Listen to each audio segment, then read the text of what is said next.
I've fallen down a very specific rabbit hole where basically I have been reading reviews like it's an addiction. I've been reading reviews from people from other countries.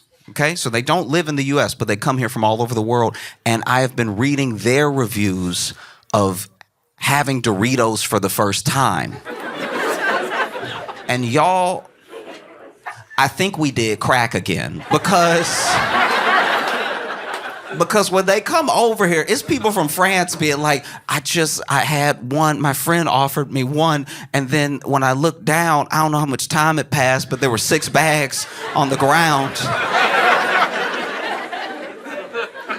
And this is my thing, like, maybe what we are doing with Doritos is bad, you know what I mean? Because when you read the back of a bag of Doritos and you look at the ingredients, they all are words longer than what should be in food. If you read the back of a bag of Doritos, it looks like the recipe for meth, right? It's just a lot of propylene glycol sounding stuff and everything. So no wonder they come from around the world. They come from Europe, Asia. They get addicted and everything. It's sad to watch. It really is, because then they're in the review, they're like, I just ate so many and I couldn't stop. And then if you're reading it as an American, you like, yeah. Like, this isn't exactly news or anything, you know? If anything, that's on you for getting 6 of the little bags. You should have got a family-size bag. You know what I mean? If it's just you eating by yourself, you get the family-size bag. It is fiscally irresponsible what you're doing right now. Just getting 6 bags of the little ones like you gonna stop or something. You can't control yourself. You're in it now. You know? And sometimes I see them. Sometimes I see them over. I'm like, you know him. You know him when you see him because you can check the fingers, right? You know? Let me see your hands. And you see the hands like addicted. What a shame. Because no other country lets their companies do to the people what we let the companies do to us as far as ingredients. Like, we're like, man, it's very good. It's so good. It is good. It's not good for you, and it does have a taste that should not be in a human mouth. And I can tell that because people who have been alive for a long time are like, I've been eating forever, and I've never eaten anything like this before. It's taken me to a place I don't know if I want to go to. And you're reading them and you're like, how is it this serious? But then you actually travel, because like I've traveled around the world and stuff, and I've been to some of these countries that talk about the Doritos, and I can tell they're going to get addicted, because when I go there and I eat their food, I'm like, yeah, y'all missing quite a few flavors. Your palate isn't ready. And you can tell that because you'll go to like the Netherlands or something like that, and they'll be like, oh no, don't eat what we make. Go to like a Turkish restaurant or something. If you eat what we make, you'll die. Like, don't do it. We make cardboard over here.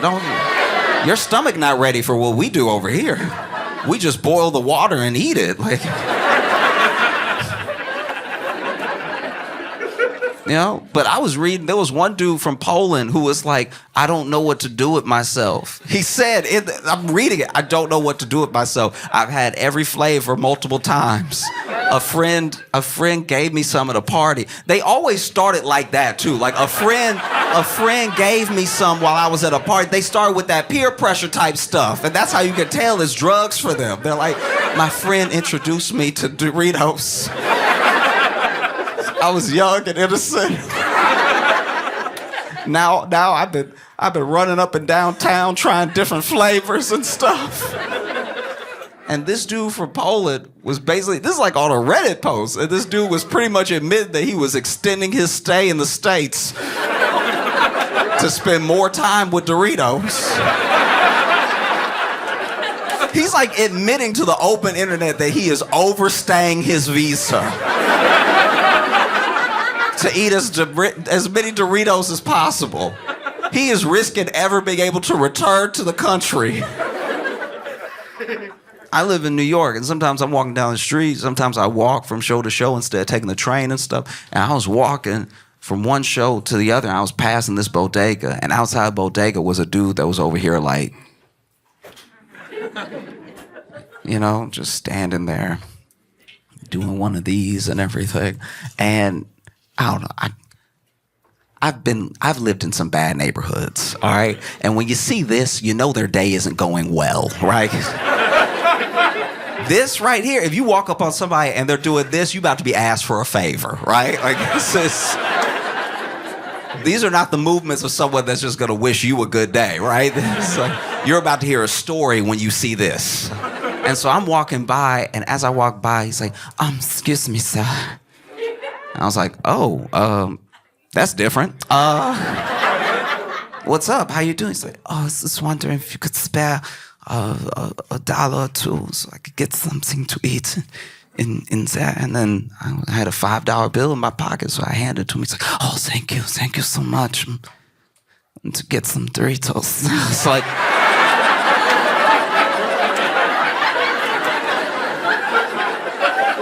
I'm an enabler.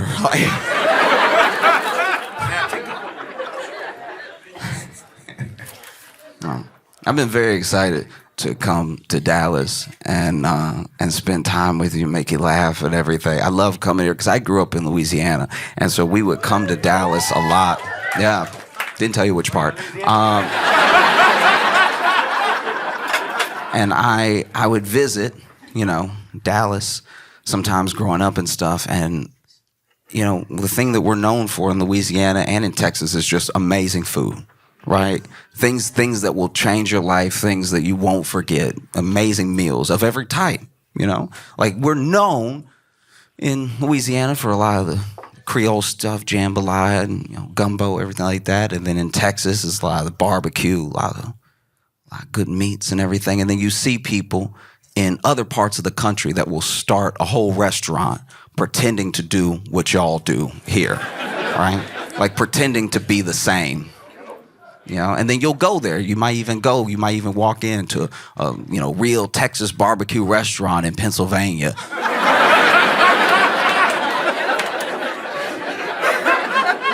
And you're nice, you're cordial, because you're good people. And you sit down and you have a couple bites, and then you're like, no. No. That was good. You tricked me. You got me to come in. That's good. I like what you did there. It's because you got the font right. You got the font on the... That's what got me. You got the print right on the awning. And, ooh, okay. Because this isn't Texas toast. This is fat bread. You did fat bread. You didn't do any... Oh, you won't get me again, but that's nice. That's nice. Gotta give it to you. Wow. And that's the thing. Is that sometimes, you have food that people really believe in, but it is bad. It's just not good. Belief doesn't make a meal, right? And especially when I look online, it feels sometimes like we're lost, And I can tell that we're lost just because of what I see happening nonstop. Also online, because you have a forum, because people can comment, I see people say some of the most beautiful things and some of the most hateful things to each other that we know people wouldn't have the courage to say in person, right? Sometimes you're in person and maybe you want to tell someone how great you think they are, but you're worried about being embarrassed, so you keep it in or you just give them a thumbs up, whatever the thing is, right? But online, if you're never going to meet this person, you can really let them have it, one way or the other, good or bad, right? And so I've seen some really hateful comments that I know people wouldn't say if they were in person with the person, right? And when it comes to cooking TikToks, I think some of this hate doesn't go far enough. I think that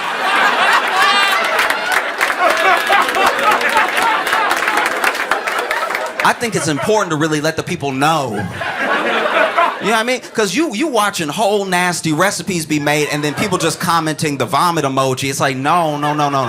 We need to get into their personality. We need to get into their upbringing. We need to get into why they thought this was a good idea. Because they love to do it. They love to make nasty food and then film themselves, no shame, film themselves making the nasty food that should be illegal. The police should be kicking the door open as we speak. And not only did you not keep this a secret, you filmed it. You did an edit, and then you put it out for the world to see. You self-incriminated for no reason. And all this nasty food is somehow world famous or it's Nana's. Stop putting bad food on your Nana. Don't do that.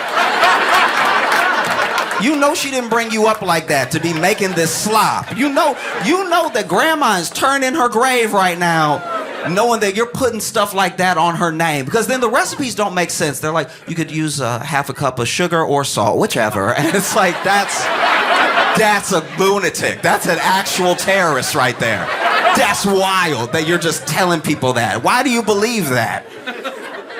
It's upsetting because then, back in the day, this is what I'm told by my mom. This is what I was told by my grandma. Back in the day, if you had a recipe that was nasty, you couldn't just broadcast it to the world like that, the way the open internet has allowed us to. You had to poison people one at a time. You had to invite them over to your home. You had to say, come on, no, let me cook for you. And then you had to sit them down. And then they had to smell what was happening and decide to stay. It was a lot that went into feeding bad food to people back in the day. And then maybe if you got famous enough, you could have a cookbook. And then one of the cookbooks, maybe you falling off and nobody knows yet because they didn't make it themselves. But now, you see people, and the videos look good.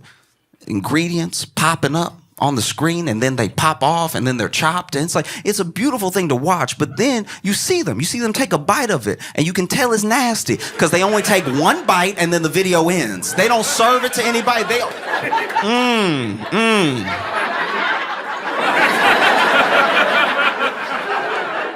Because you've been invited to someone's house that thought they could cook but couldn't.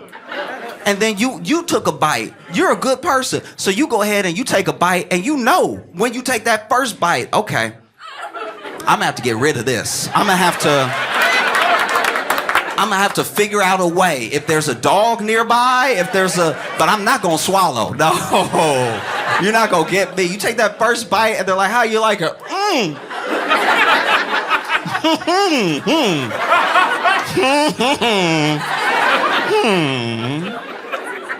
Oh, you can tell you made something nasty if somebody take a bite and then can I be excused real quick? Where's your bathroom at?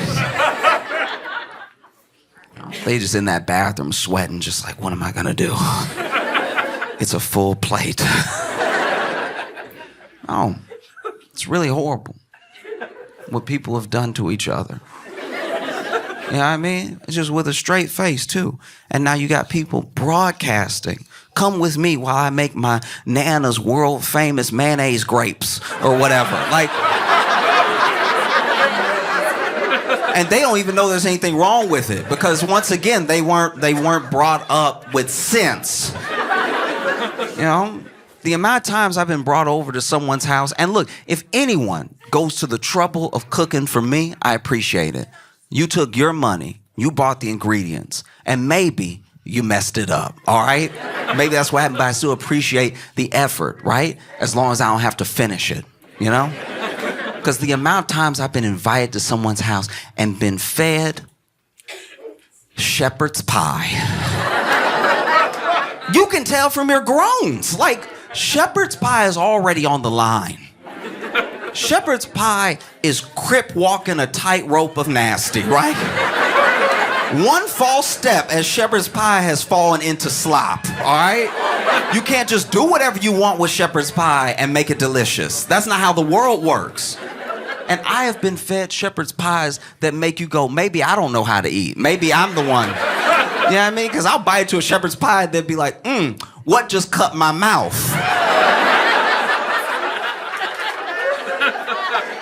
Because that's what I hate. If you invite me over, at least know you cook what you cooked. Know you can do the thing that you said you... Don't invite me over and then be like, I just went ahead and threw out the cookbook on this one and just went with the flow. Not with my mouth. The amount of shepherd's pies I've had where I've been like, all right, how good of a friend are they? One time I got invited to a friend's house and he made shepherd's pie and he put he plated us, right? Gave us the bowls of shepherd's pie or whatever and then fed the dog at the same time. And the bowls looked the same, right? And so I was like, what did you do for this to look like this? There's shepherd's pie and then look, I'm gonna lose some of you, but we have to talk about it, all right? I've been invited to friends' houses before where they have served. I won't even say served. They subjected me to their version of pot pie. Pot pie is unacceptable, all right? Pot pie is absolutely insane. First of all, I knew I didn't have money growing up when my mom would take us to Walmart and we would go to the frozen section and she would grab that banquet pot pie, right? That red box of pot pie. In the only condition where a pot pie looks good is that picture. When they pull it out the oven and they do the slit and the steam coming up. And you don't even see, you see the steam and you see the crust of the pie. You don't see the slop that's happening below. You don't see the insanity that's having that hot sludge with peas and carrots and supposedly chicken. You're not seeing any of that. That's not chicken. I know chicken. Me and chickens are tight, right? I know chickens back and forth, left and right, and that is not chicken, okay? That's not chicken at all. I don't know what it is exactly, but it doesn't have the consistency. That's not chicken at all. Sitting there with a pot pie. Pot pie is disgusting, okay? I remember the first time my mama fed me a pot pie. Went, got it, put it in the oven, was telling me about it. Oh, I think you'll like it, everything. And then, she pulls it out of the oven. I remember my first bite of pot pie. I looked at my mama and said, Mama, I'm gonna work so we don't have to live like this. Like this, Mama, I'm gonna change our lives, okay? It won't be like this forever, all right? Because I know you're doing your best. Pot pie, the hot sludge that is under the crust of pot pie. And then I had a friend try to argue with me about pot pie. He was like, no, the crust is the best part. Ooh, okay. Wait, if you think crust is the best part of the pot pie, I got good news for you. If you love the crust of a pot pie, I got a good word for you today. There's something called bread, all right? Oh, if you love the crust of a pot pie, wait until you meet bread. Bread, when bread comes into your life, it's gonna change. If you love the crust of a pot pie so much you're willing to endure a pot pie, then get ready to meet toast. You can have dry, crusty, delicious bread that has nothing to do with purple Greek sludge, whatever. Because that's the other thing. It's people's version of pot pie. So I've had pot pies that were just like the standard peas and carrots and chicken or a little bit of beef or whatever. But I've also had ones where they were like, I threw a little goat's cheese in there. I did. This is not up to interpretation. This thing is nasty through and through. Pot pie.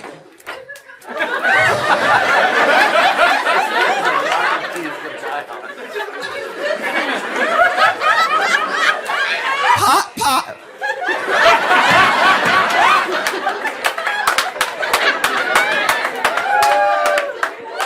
Pot pie is white slave food, all right?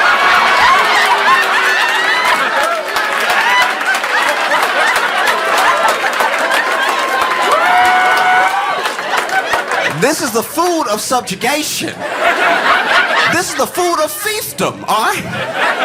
Pot pie makes sense if this is the 1600s. We don't have to do this. We are Americans. People fly from around the world and overstay their visas to eat our cracked Doritos.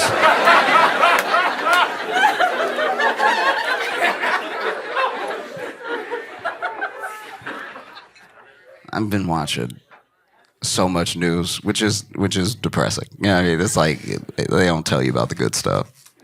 You gotta go find the good stuff on your own.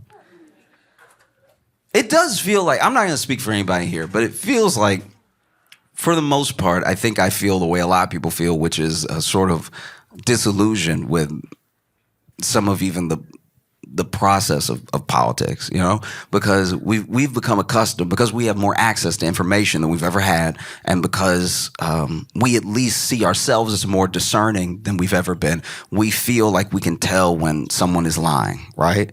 And we've all known and accept that politicians lie. It's to the point now where we don't even really judge who we vote for off of who lied the most. We judge it off of like how many people accidentally told the truth. You know what I mean? Like you look down the ticket and you're like, he got caught in that hot mic. I like that. That was a good one. You know, and I get it. It sucks not just to be lied to, but to when you're lied to, you know, and when you figure it out, you see the manipulation that was at play. And if someone's trying to manipulate you, they don't respect you. They don't care about you. You know what I mean? Even when they say they're doing it for your own good, it's like some of the things, let me decide, right? So we don't like when our politicians lie to us, but I don't know if we really want them to tell the truth either. Imagine a local politician, or maybe your country's representative coming to you and just being like, no, we're it's bad. It's bad. I don't think we can recover. This is beyond repair. Doesn't feel great because that sounds very true. I hope you're lying. Some people, offer up the truth even when they don't need to. You know what I mean? And sometimes that's a noble thing, and sometimes it's a very dumb thing. Sometimes it's just an odd thing. Like RFK told the truth this week about... I'll back up. In New York City, in Central Park, in 2014, there was a bear that was found in Central Park. They're not native.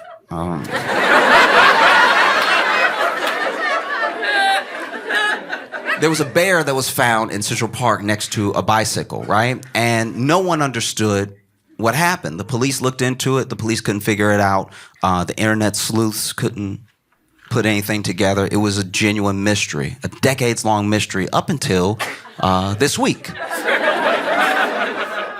When RFK Jr., for no reason, told the world, y'all, that was me. That was... I did do that one. So, RFK, as he tells the story, apparently him and his friends were going falconing. I don't know what falconing is. All I know is you took the word falcon and you made it a verb, right? I don't know if falconing means you hunt falcons or that you use falcons to hunt or you just talk to falcons. I don't know what y'all doing out there, but you put ing behind it, so I know it involves the falcons, right? And RFK Jr. was on his way to go falconing, and he's on his way, and then he stops in the road because the person in front of him stopped because the woman in the car in front of him had hit a bear and killed it, right? And so RFK gets out and sees that she's killed this bear, and he's like, I'll take it. Which is interesting, right? That's probably one of the last things I would have guessed you'd say when you see a dead bear.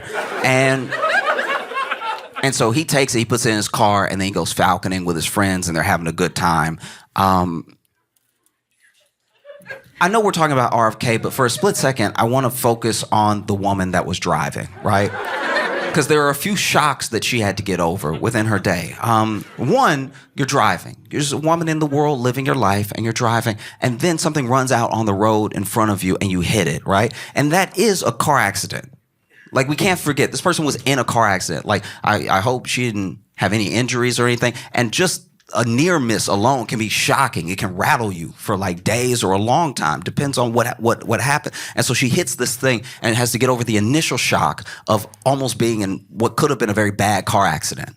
And then she gets out and she's like, what did I hit? Was it a deer or something? It wasn't a deer. It was a bear, which is specific. I don't know anyone else it's happened to. And so you get out of the car and you're standing over this bear that you've just hit, and you're also, wow, I was almost in an accident, so I'm shocked, my heart is racing, it's sad, I've just killed this animal. And then RFK Jr.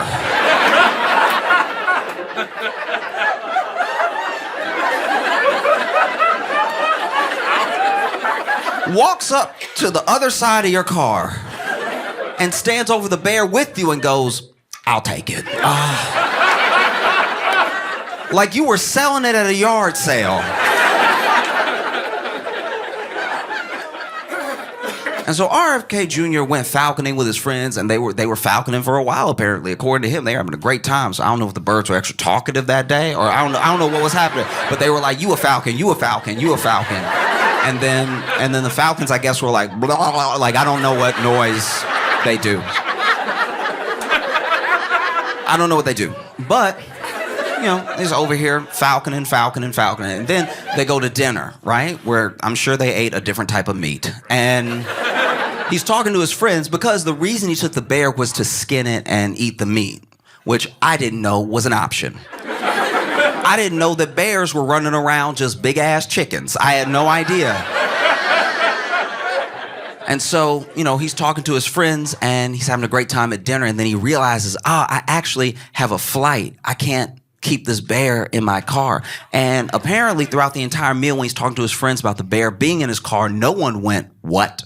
That never happened. Didn't occur at all. And maybe that's just how they roll as friends. Maybe RFK had a bear in the back and his friend was like, I got 2 giraffes. Like, and you know what it's like when you get 2 giraffes in the back of your car, they get all knotted up and everything. You gotta take them home and then unwrap them like some headphone cords, you know?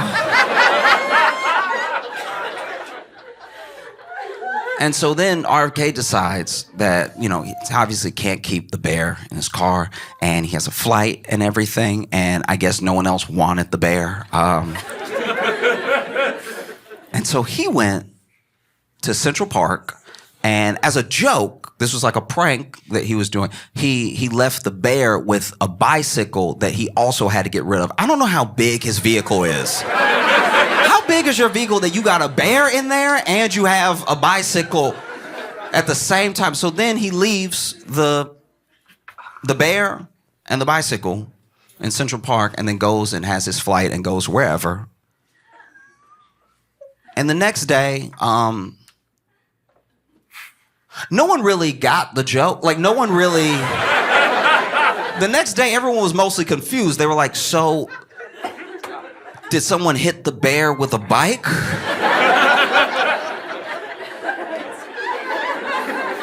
Or was the bear riding a bike and then decided to die? Like, was the bear on a bike and then was like, this ain't for me? You know what I mean? And so no one knew, no one put it together, no one solved the mystery until now, because RFK Jr. came clean.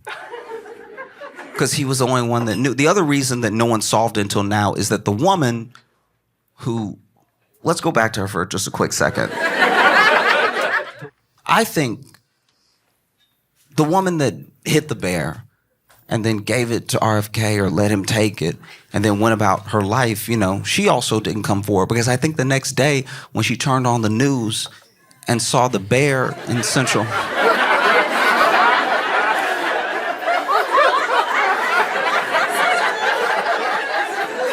she had to have been like, nah.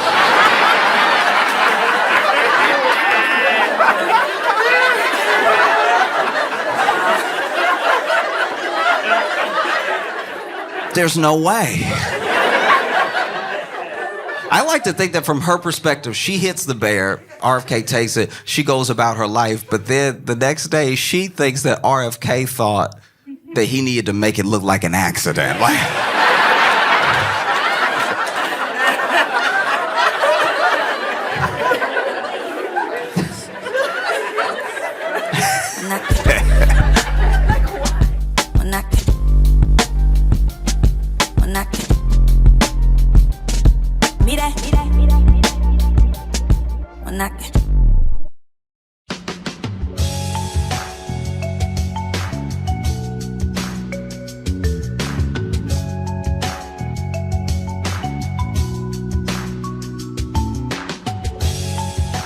Welcome to the Josh Johnson Show. I'm Josh Johnson, joined by my co-host, fellow stand-up comedian Logan Nielsen. Logan, how you doing, buddy?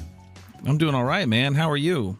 I am getting a call, so I'm not doing great. 1 second. 1 second. I'm here again. I'm back.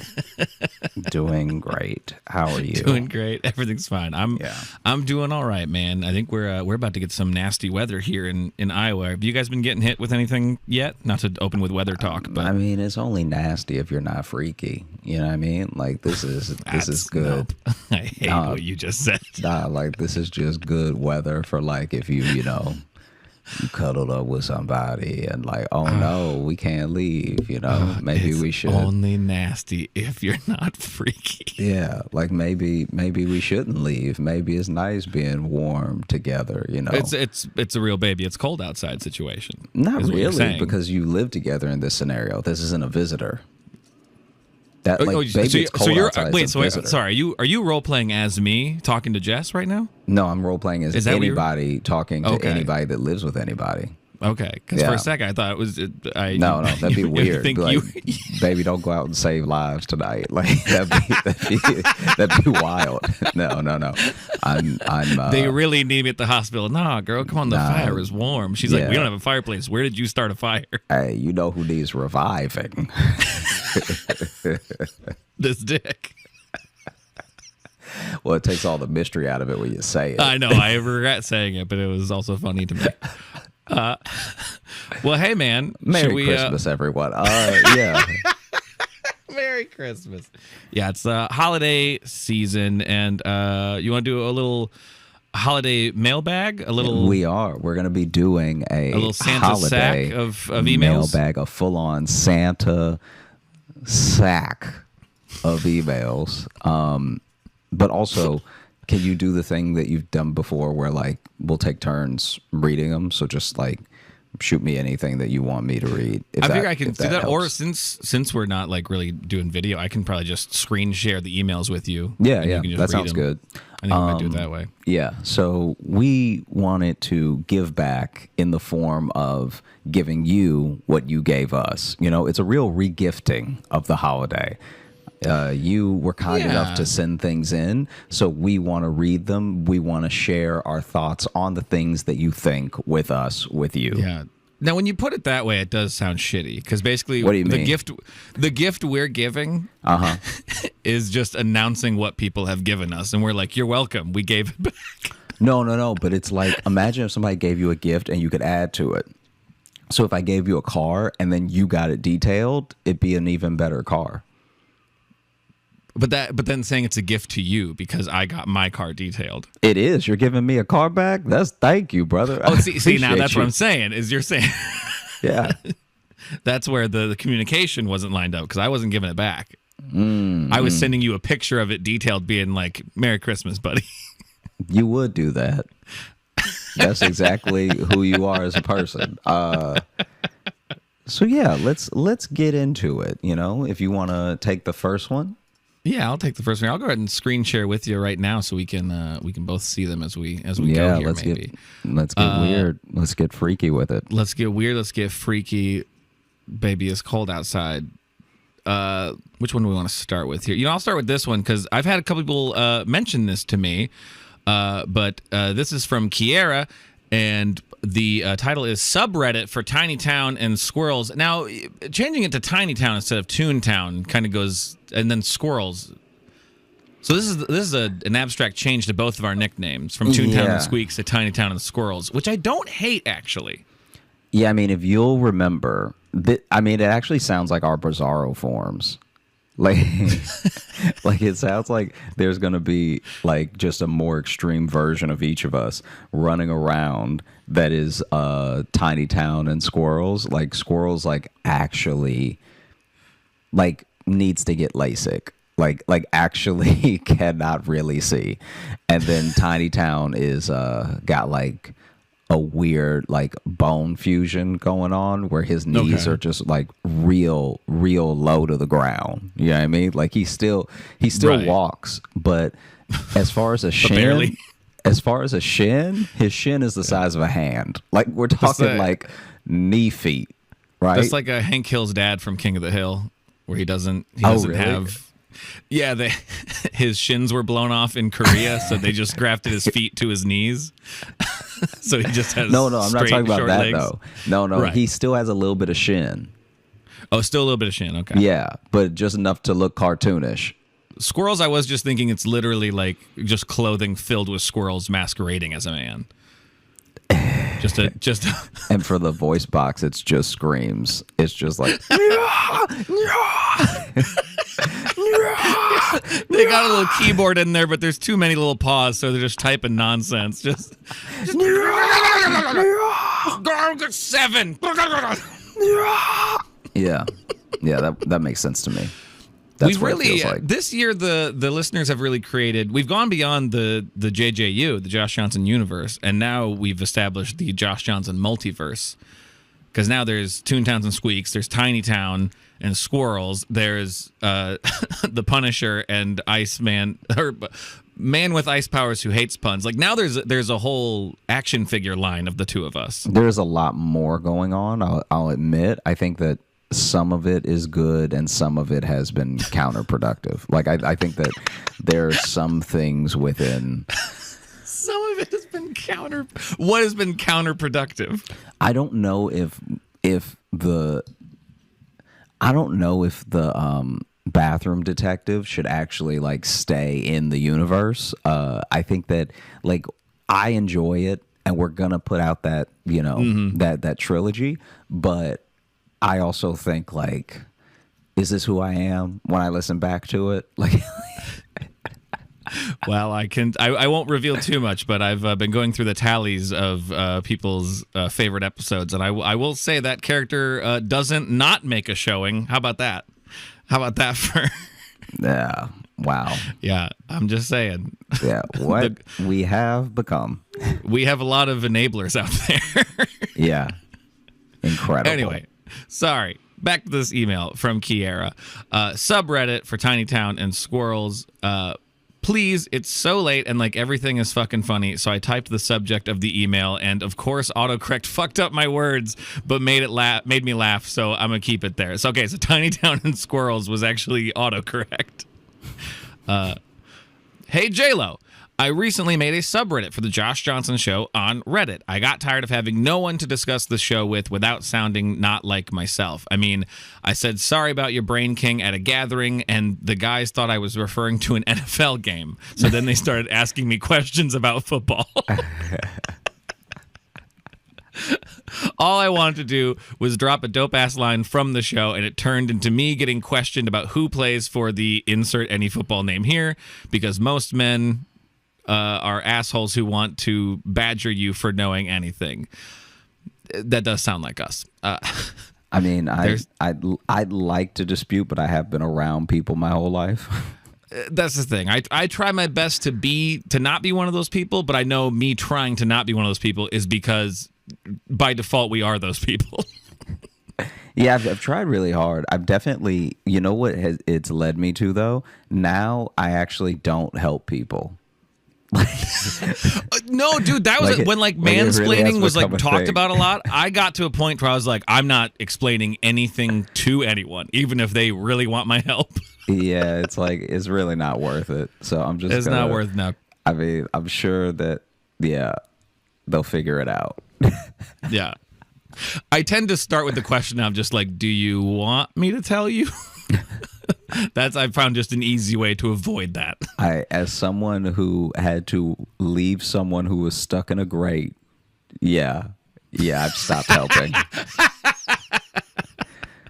Never want to be that guy. Even the email says here, sorry, got sidetracked. Well, so did we. Back to Reddit. While I made the sub, I have no idea how to moderate a Reddit thread, nor do I want to. I think the JLo community, well, the JLo community, I think is something else. Yeah, the JLo, what a mix-up that would be to That get would like be- on oh, a Jennifer man. Lopez subreddit and then be like, man, y'all ever get your brain injured? I'm not saying I want people to do that, but I also want people to do that. I think the JLo community has enough common sense to make the subreddit a living hell since we're not talking about anything outside of the show, and the show itself is far from problematic. Thank you. That being said, I'm hoping this email will be read on the show for the very reason of bringing the J-Lo community together to laugh at episodes, make inside jokes, and whatever else Redditors do in subreddits. Yeah, I don't understand what people do in subreddits, but I've had a few people send me this, saying like, hey, do you know there's a Reddit for you guys? Yeah. So I would say that maybe, we can give it a shot. I can't make any promises just because of time constraints, but I would definitely be interested in giving it a shot at like hitting up the Reddit every once in a while with like a question or maybe like just something. That being said, I feel like a lot of our movements are like a Reddit thread to begin with, so. Right. And that's what I'm saying. I don't even know if like it's one of those things where it's like I don't know if we'll get involved with it at all, but I wanted to give it a shout out if someone's trying to create a community for people to get together and talk about the show. I figured may as well shout it out. Yeah. They have a link here, reddit.com/The Josh Johnson Show. So I don't know. We're not in charge of it. We're not moderators, but like, I'm all about because we've had people email in trying to be like, hey, can you send me the email to this person that emailed in because they sound cool and I don't feel comfortable doing that. But it definitely sounds like a setup. That sounds like it sounds like it could either go great and make best friends or could be a nightmare. Yeah. So this might be a good way for people to voluntarily meet up. Yeah. Wow. But that's all. Thanks for keeping me quietly giggling in public spaces and occasionally scaring my coworkers in office with my loud, sudden laughter. P.S. If you have a favorite subreddit or Reddit type interaction, would love to hear about it. For me, it's the relationship Reddit posts where someone is sharing a minor situation between them and a partner, and people instantly jump to, he is such an abusive piece of shit, you need to live him, over something like, my husband didn't eat all his dinner. I hope people do yoga for reaches that far. All right, bye. Sorry I talked way too much. But yeah, Josh Johnson Show subreddit. Best, Kiera. Thank you for that, Kiera. Thank you so much, Kiera. That means a lot. We appreciate you. And thank you for, starting the subreddit. This could be the beginning of something really beautiful or really terrible. Yeah, and again, we make no promises that we'll check it at all. But I'm what if it really is like a hellscape? Like as soon as we log on and we get like, oh no, I think the Nazis got to it. Oh no. Oh no. Yes, a lot of frogs in here. Kiera, be a moderator with an iron fist, I think is what we're trying to say here. Best of luck to you. Right. Do you ever get on Reddit at all? I've never really. I don't really understand it. Every time I click on something for Reddit, I'm immediately thrown off by just how it's structured. Yeah, it's the most old man. The way I feel. that it used to be structured, I think there's been a slight change, but the way that we're structured when we were in college was big yawn right in the middle of the words. Was like really hard to read. I felt like the only people who enjoy that type of layout are people who can also code. Like, yeah, I just would, when I would see it in college, when I would even have a link of something that I clicked that took me to Reddit, I would immediately get upset. Like I just hated looking at even the layout of it. And not that it's changed a lot, but maybe it's because the camera quality and all this other stuff has changed with the internet in general, that I feel less annoyed by the look of it. Okay. That makes sense. Do you see an email here that you want to read? Yeah, we have an email here that the subject line is Hurricane Sandy saved me from a dating app scam, which is already, thank you for this. Thank you so much for this gift. That's quite the setup. Okay. Right. Are you ready? And we can say it's from Maggie. We can say I was going to say that at the end. Okay. Yeah. I usually say who they are at the time. Man, someday you'll understand how I do emails on the show. I understand how you do it. I just didn't know if I should do it the way you do it. Yeah, I guess you don't have to, but go ahead. So, are you ready? You all strapped in tight? for what may very well be a true car accident of a story. I mean, I don't know. I haven't read this one. This one did get selected purely because of the title. Yeah, the fact that a hurricane saved you from anything means something bad was about to happen. All right. Hey, guys. I didn't find out about a secret family via a superstore, but I did catch a dating site scammer. I had just come back from being overseas for over a year. The guy I had been dating here and I weren't talking. Weren't taking off again, at least in my mind. So I thought, hey, I guess I could try one of these sites. I had exactly 4 responses before I ran screaming from it and have never ventured back. This might be long, but not as long and confusing as the toe fetish story, so hang in there.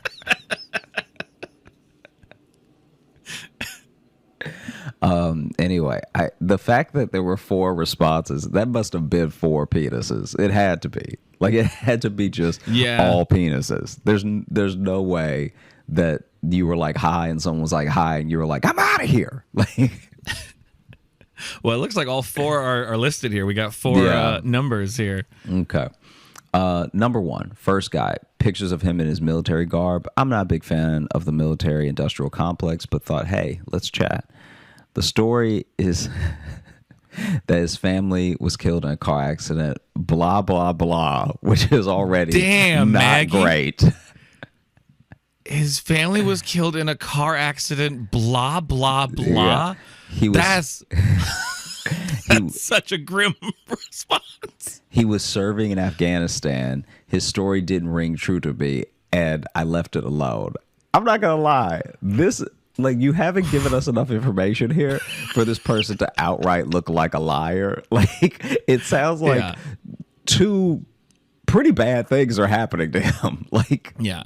Now, I will say, if that was literally he sent one message and he opened with that, even true or not true, you should avoid that guy because he's going through something and you don't need to get wrapped up in, his trauma.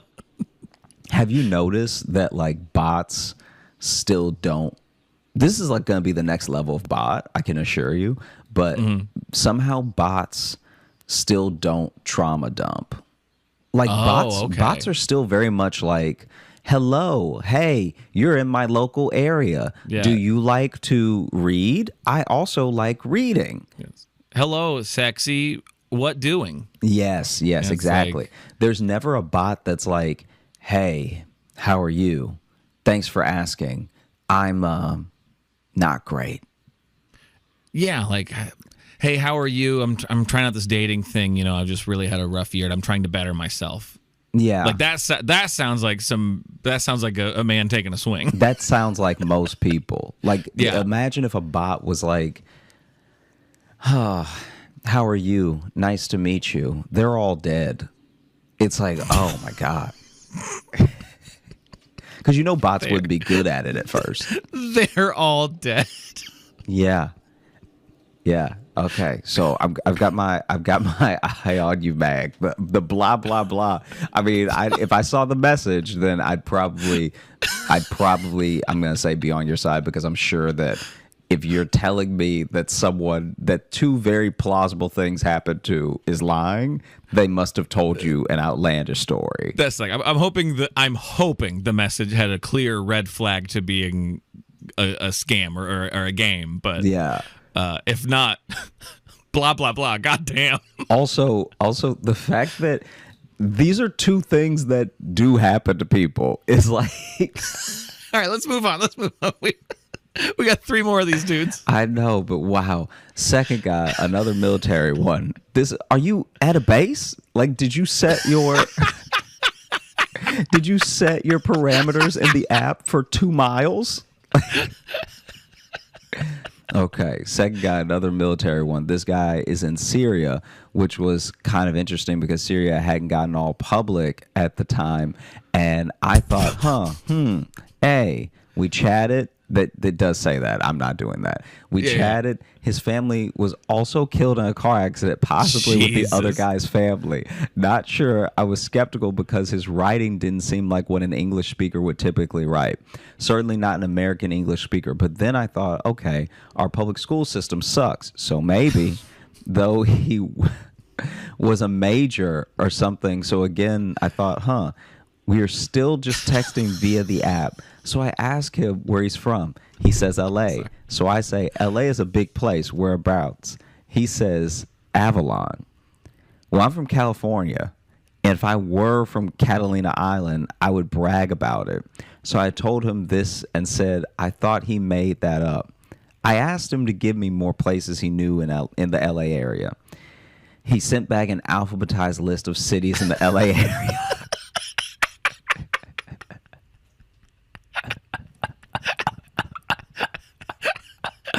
I'm really seeing where the blah, blah, blah came from now. Yeah. Even my LA friends wouldn't recite cities alphabetically. Only the Rain Man could do this. I said, goodbye, you liar. Goodbye, you liar.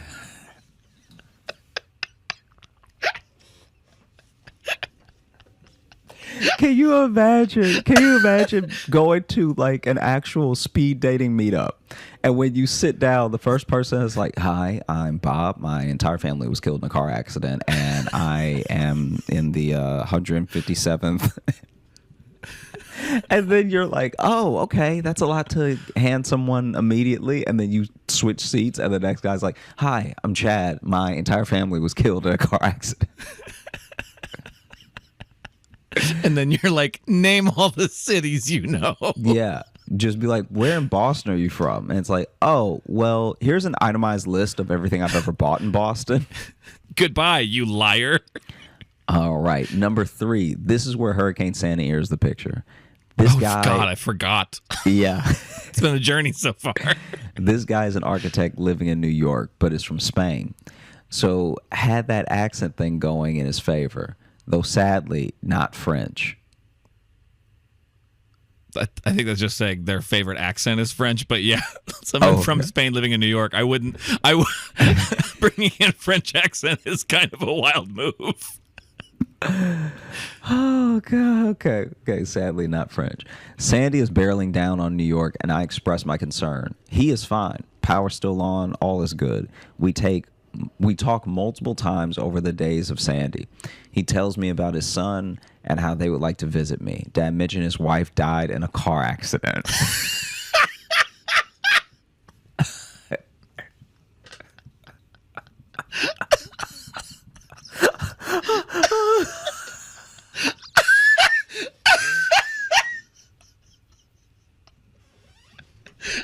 This must be a common scam to lead with a fucking Batman backstory. Okay. I say, well, where do you live in New York City? And he says, White Plains. I am clearly not a trusting soul because I'm asking him where exactly. He finally gives me an address and says he has a nice apartment downtown. He says at some point, well, now that you and I have met and you aren't going to use your membership to this shit dating site, can we give it to a friend for him to use? I say, not sure, as I'm Googling his apartment address, which is the White Plains Post Office.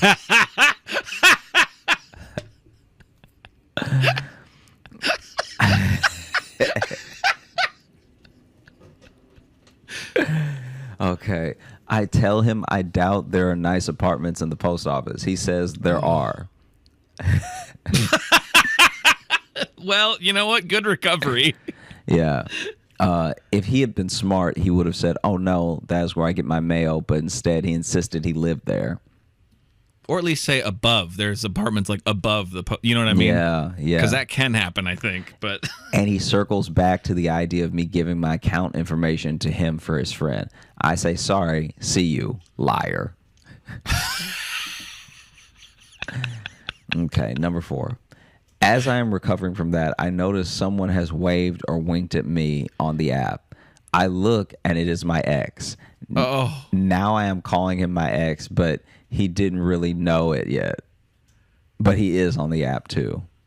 Over and out. Membership canceled. Miss Maggie. Oh. You know what this whole thing feels like? What's that? When you really need a ride home, right? Mm-hmm. And so you open Uber, and Uber is surging. It's like $50 for what you know is a $20 ride. Oh, yeah. Then you're like, okay, let me just check Lyft. But Lyft, you go to Lyft, and Lyft is $60. And so then you go back to Uber, and then Uber's like, well, we meet again. Yeah. It's $70 now. And every driver that you get connected with in their bio, it just says, my family is dead. And then you try to hail a cab, and the cabbie is like, hey, my meter broke, is $80. And then you're like, is there no way that I'm going to get home? And then you see your ex wave at you. Parked across the street, winking. Yeah. Wow. And then you're like, I don't think I'm ever going to get in a car again. I think I'm on my bike from here on out. I think I'm done with cars. I think I'm out. Here's a short one. This is so remember I can't remember if it was last week or a couple weeks ago, but about the the manager at work named Richard Balls. Yeah. So we got another response from the same person. I think we'd left the name off last time because they were talking about being high and talking about their manager. But this one just says, hey, just listen to the new episode where you talk about a person named Dick Balls. Well, I work at a hotel, and I had to check in a guest that was named Richard Balls. Richard shortens to Dick, so I had to hold back laughter while looking this man in the eyes and say, enjoy your stay, Mr. Balls. One of the funniest things in my entire life. Anyway, I'm quite stoned while writing this, but hope y'all have a good day. Which is very similar to the first email they sent. And that's why you can see here, I responded. I said, are you playing with us? Because the last Dick Balls email was from you. And then they sent back, this story is 100% serious, but I don't think I sent you the last Dick Balls story. But I'm pretty sure they did. Yeah, the other one. It's from the same email about Dick Balls. So here's what I'm enjoying about this scenario. One, just love to know there's several Mr. Balls out there. Also, this person has clearly gotten so incredibly high that maybe they forgot they've met their boss twice. That's so funny. Yeah, I think that is what's happening. Because both those emails are from the same person, and they're formatted like exactly the same way. They both end the exact same way. That's so and funny. That's why I responded, because I'm like, I don't want people emailing in thinking they can play with us. But like, and a part of it was also be like, you good? Did you? Is this a sorry about your brain king scenario? That's so funny though. Like the fact that someone forgot is incredible. That's great. Dude, tell us about a different Dick Ball. And even says, I just heard about you guys talking about it. Yeah. We were talking about your email.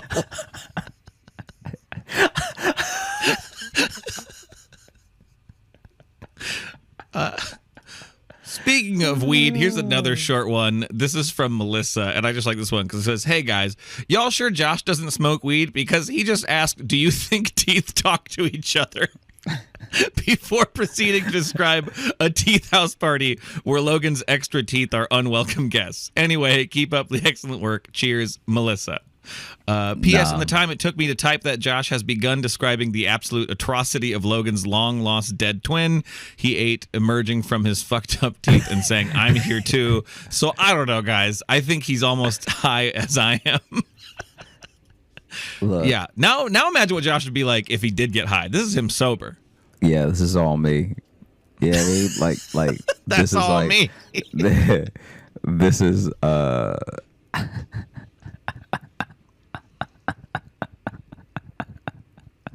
this is like, you know, like when someone's like, wow, are you on steroids? And it's like, nah, I'm all natty, baby. Like, Yeah. No. this is my just natural genetic brains. insanity. Okay.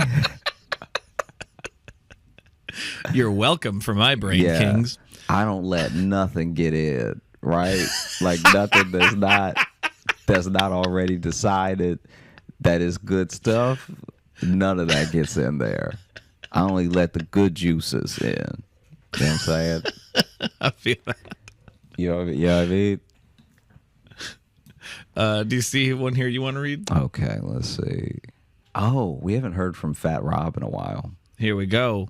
Okay, this is our old friend, Yeah, Fat Rob. It's been a while. Yeah. I had the privilege, nay, the honor, of visiting New York this week. I was honestly unsure how I would like it, but I absolutely fell in love with the energy of the city, the natural hum, truly like nothing I've ever experienced. The sheer magnitude of it's breathtaking. I was there cooking at the Food and Wine Festival. Fortunately for me, I had plenty of time to do a little sightseeing. I'm a nervous flyer, but I had you guys in my ears the whole time, keeping me calm. I appreciate it, fellas. When I come back, definitely going to catch a show. Thanks again. Oh, thank you, Rob. Yeah, I thought that was just a nice little email. Just like, hey, I went to New York. It was nice.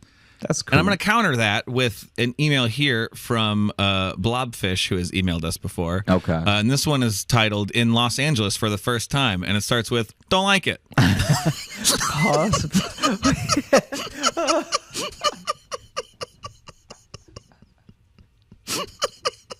This is a coast-to-coast review we're doing here. Oh, God. Live in Western Colorado, drove 8 hours to Vegas, spent the night, drove 5 hours to Angeles this morning, going to see La Brea Tar Pits, Moulin Rouge, pretty excited. What's up? You have to say the don't like it. Pause for humor. Pause for humor. I was just taking the pause. But yeah. I like birds. God. I like birds, so I'm happy to see all the different birds. Spotted a mitterd or mitred, M-I-T-R-E-D, mitred. I'm not sure how to pronounce parakeet, which is uncommon. Might have been a red-masked parakeet, which is rare, and a vagrant species, so they came here by accident, adding on to it. I like a little bird fact in there. But the city itself, too cramped. I live in a small town by comparison, so I don't like how cramped everything is. LA's never really felt cramped to me. If anything, LA's a little too spread out for my liking. Things could be closer together. That's Logan editorializing. Everything is crushed together, and the people are weird. They are insane, just running across the street during a green with 2 bags of half-eaten cucumbers. I like that this is being clearly judging the whole city based on one guy carrying cucumbers. Whoa, what'd you do? I dropped something. Sorry. Oh, okay. God. Okay. Sorry, I didn't mean to do that. That's okay. Also, why is everything so hilly? Well, okay, this is kind of a little nitpicky about geography here. Again, Colorado, surrounded by mountains. I live in a valley, but just it is a hill. The roads are also giant, bigger than Denver, and just so overdone in every day they can imagine. Phoenix and Las Vegas really rely on U-turns to get places. Los Angeles require a full 10-lane crossing. That crossing is underneath another 10-lane street. By the way, we Uber around. They know the city. This is how it is. It's insane.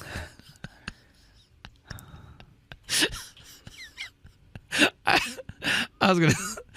Those complaints at the end there are just like, it's not the same as everywhere. Update. Saw Moulin Rouge. The audience was so rude. One lady was screaming, "Ow!" and "Yes, woo!" every time something remotely sexual happened in the most blood-curdling voice known to man. She did this the entire time. Really emotional moment, and the main character wipes his greasy hair. Woo! Thank you for that Los Angeles review. Look.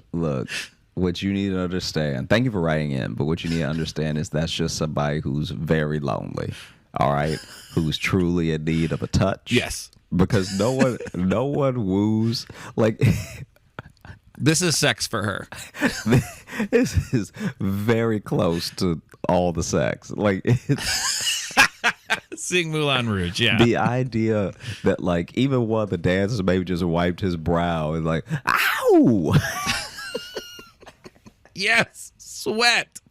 It really is like that's so funny that okay.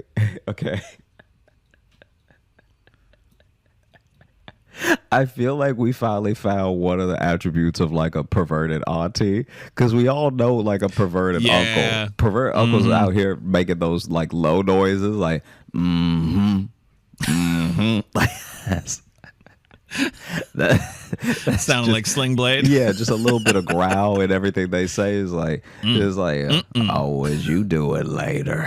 Like, yeah, just something that's really uncomfortable. And those aunties are out here also. Those aunties are out here. Oh, for ow, sure. Ow! Yeah. They are just happy to lay their eyes on a man. Wow. You know those people who actually be reading the romance novel outside, like.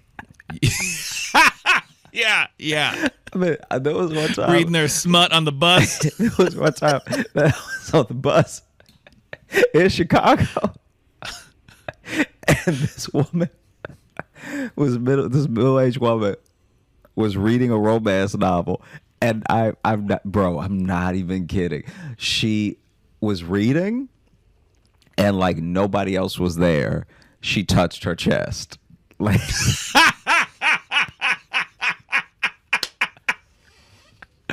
Like she had the book out here, right? Yeah. But then she went, whew.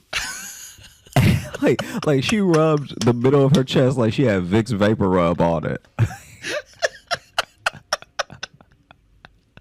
Oh, I love that.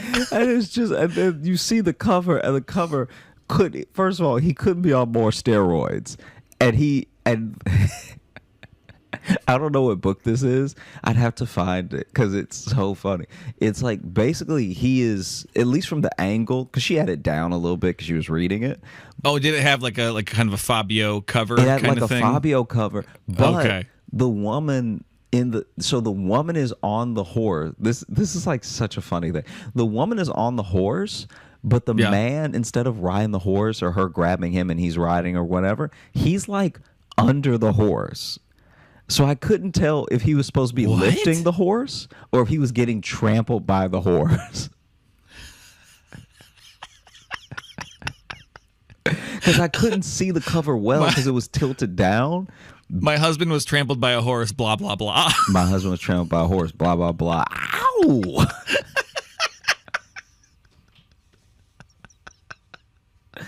Ow, ow! Woo! Yeah. Squish him with them hooves. Ow! Yeah. Wow. Wow. Well, I think you had fun in Los Angeles. But also, sorry, I genuinely snorted there. Oh, man. Okay. All right. So can you choose the one, it's fourth from the bottom, I fucked up. I fucked up. There you go. Okay. You already know the subject. I fucked up.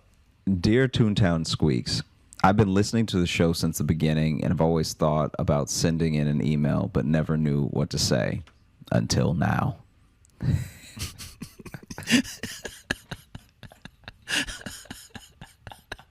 That does sound so ominous. I am a high school teacher and often listen to music or podcasts while I'm grading assignments. Well, I was listening to the Balls episode with headphones on. I'm not an animal. While grading tests in my classroom, when Josh said, "Sorry for your ball king," I completely lost it, and the few students I had in my classroom really wanted to know what I was laughing about. Since I would like to keep my job, I could not tell them the whole story, but I panicked and just simply said, "Something funny happened on the podcast I'm listening to." It didn't dawn on me until later that most of my students only know about the serial killer podcast that I listen to, as we use those as sources during our serial killer unit in psychology class. I now have a bunch of students who believe I was laughing to myself while listening to a podcast about actual murders. If kids weren't intimidated by me before, they certainly are now. Anyways, keep doing what you're doing. I'm a huge fan of the podcast, even though I may never listen to it at school again. I love all the Wild Josh stories, and Logan's laugh never fails to make me laugh as well. Best. And then, P.S. Y'all definitely have a bromance going on. Don't lie to yourselves like that. I try to tell him all the time. He just won't believe me. Well, you know what? Thanks for writing in. Thanks so much. That's for listening from to the Mia show. or Maya. It's MIA. I know it can be pronounced either way. And we appreciate you. Yeah. That's a new one, though, that like the laughing at work club, but thinking you're just a psychopath, like a genuine. Yeah. Like everyone gets crazy looks when they laugh at work, but everyone's looking at you being like, oh, man, the last podcast we knew they were listening to was like about Dahmer. Yeah. And they're over there cackling away. And I don't know what's hilarious about Dahmer.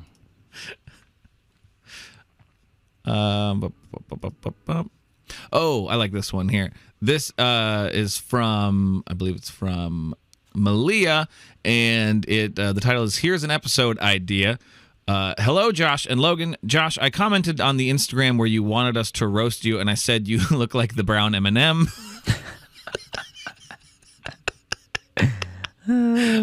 I have found some things from my childhood in Texas that I think you might like. Beware, these annoyingly catchy jingles will be stuck in your DNA for the rest of your life.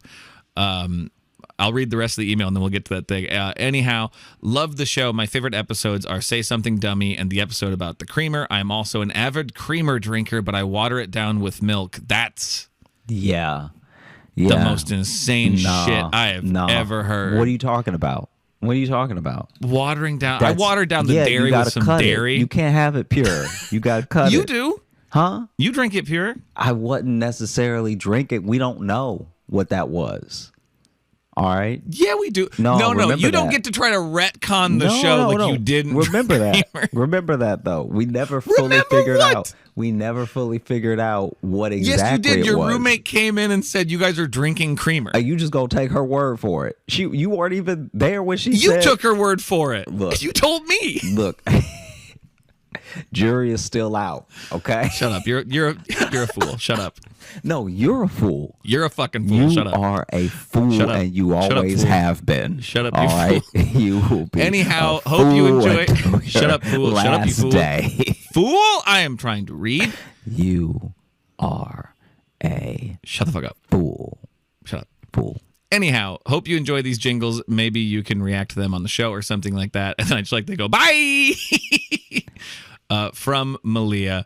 I won't play all of them. I'm going to play one for you just because this takes me back to some stuff from like my childhood too. We didn't have this one. I don't know if you'll be able to hear it. I hope you will. Okay, fool. You're a fool. You're a fool.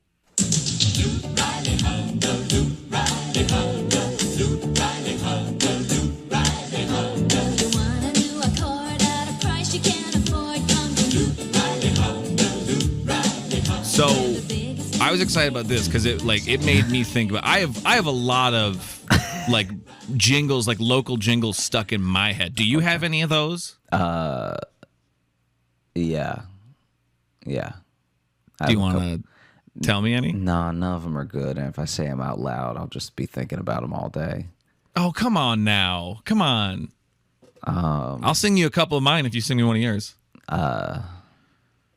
You know what? They don't give good internet, though, so I don't even want to promote them. Nobody should know about them.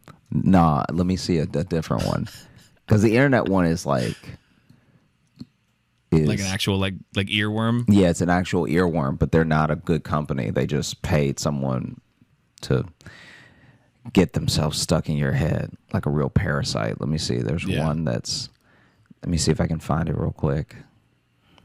Oh, you're gonna look for it? I'm gonna look for it because I want to make sure I'm doing it right, or else literally no one will. There's already probably only a few people from my hometown that listen to the show. The ones I got in my head, I can sing for you right now without even needing reference because they are so ingrained in my head. There's Rochester Lapidary Jewelers. If you wanna look good, grace, styles, and value, jewelries, gems, and stones. We got everything you need at the Rochester Lapidary Jewelers. Okay, let's see. That was a real jazzy one. Soulful even. Okay. Yeah, I can't find it. So the only thing I can actually give you is this one guy. There's no real like jingle to it. There's just some really catchy music playing in the background, and and then he's like, it kind of like sounds like that sort of Silk Sonic-y Bruno Mars type. So it's like, just imagine doom doom doom doom doom doom doom. Okay. Shka, doom doom doom doom doom doom doom. Shka. And then he's like going with the beat, like doom doom doom doom doom. And then he looks at the camera. He's like, "Have you been hurt?"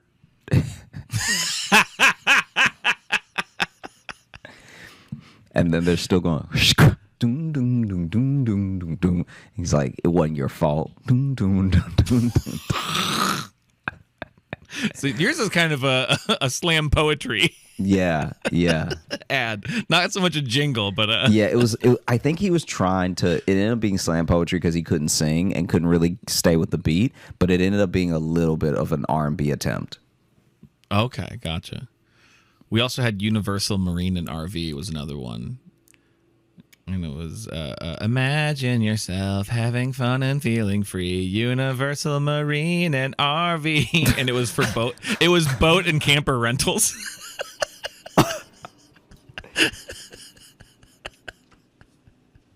But having fun and feeling free. Wow. Let's do this one here. Do you want to read this one or do you want me to read it? I might need you to read it just because it is so small on my computer. It's a little bit hard to read. And you got shitty eyes? Because you won't get glasses because you're a fool? No, you're a fool. All right? You are a foolish fool. All right. This is from Daniel, and it is titled, I accidentally competed in an Iron Man competition, plus stand-up advice. So, It really runs the full spectrum of like human interaction. yeah. Hey, Josh and Logan. I hope you all are doing well. My name is Daniel. You may remember me from my email entry in episode number 106, Jim Stepdad, where I told you all about my slightly humiliating experience puking at my local gym. Oh, I do remember that. I have another funny story of something that recently happened to me that I wanted to share with you. But first, I wanted to ask you for some advice regarding my new adventure in the world of stand-up comedy. I recently performed my first ever stand-up comedy set at a local club here in Chattanooga, Tennessee. It was a brief 5-minute set, and I not only had a great time, but I was given many compliments from some of the attendees that night.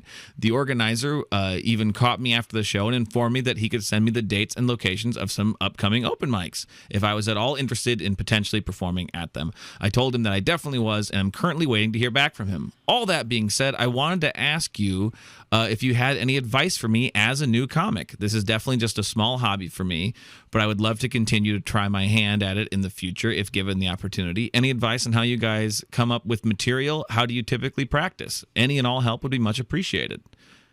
Maybe we'll give some advice first, and then we'll read the story here. Yeah, I think that for the most part, just having fun is the best thing that you can do starting out. Like, I think that some people, it's exactly like going to the gym. I think some people like take it very seriously and get really into it and want to like get really far in their first like 2 visits, and then they end up burning out or like not getting the results they want in 2 weeks, and so it makes them want to give up. But if you're just like having fun and building community and meeting people that you think are funny and getting to watch people that you think are funny, and it's one of those things that gives you confidence and a source of joy, then I think sticking with it for now is the best thing you can be doing, because all those things that you could want will come later with more experience. So there's no real there's no real like long-term tip that I could give. I will say one piece of advice I give everybody if I don't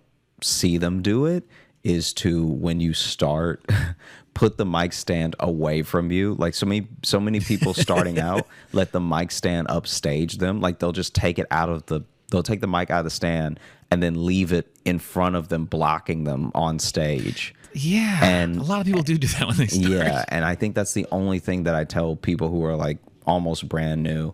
Other than that, though, I don't think that there's anything that you can do except continue to enjoy yourself and like enjoy writing, enjoy learning how to perform better. Yeah, I mean, you've already done the hardest thing, which is start. Like that's what keeps a lot of people from doing it at all, is literally just signing up that first time. Because we both met a lot of people who are just like, oh, I want to do stand-up. And I always say, okay, go do it then. And then they don't, because that's the hard part. So you got that. And I'm glad it went well. One of your next times is not going to go well. Within like those first like 5 times you do it, one of them hurts very badly. Whether it's your first one or it's like your third one. So just know that's going to happen. It's nothing you did wrong. It's part of the journey. It's part of learning it. So if you still like it, just shake that off and move forward. And then I think just, yeah, for writing, like for me, when I started out, when I was brand new, I literally just had a little notebook with me and I made myself just write down 3 thoughts a day.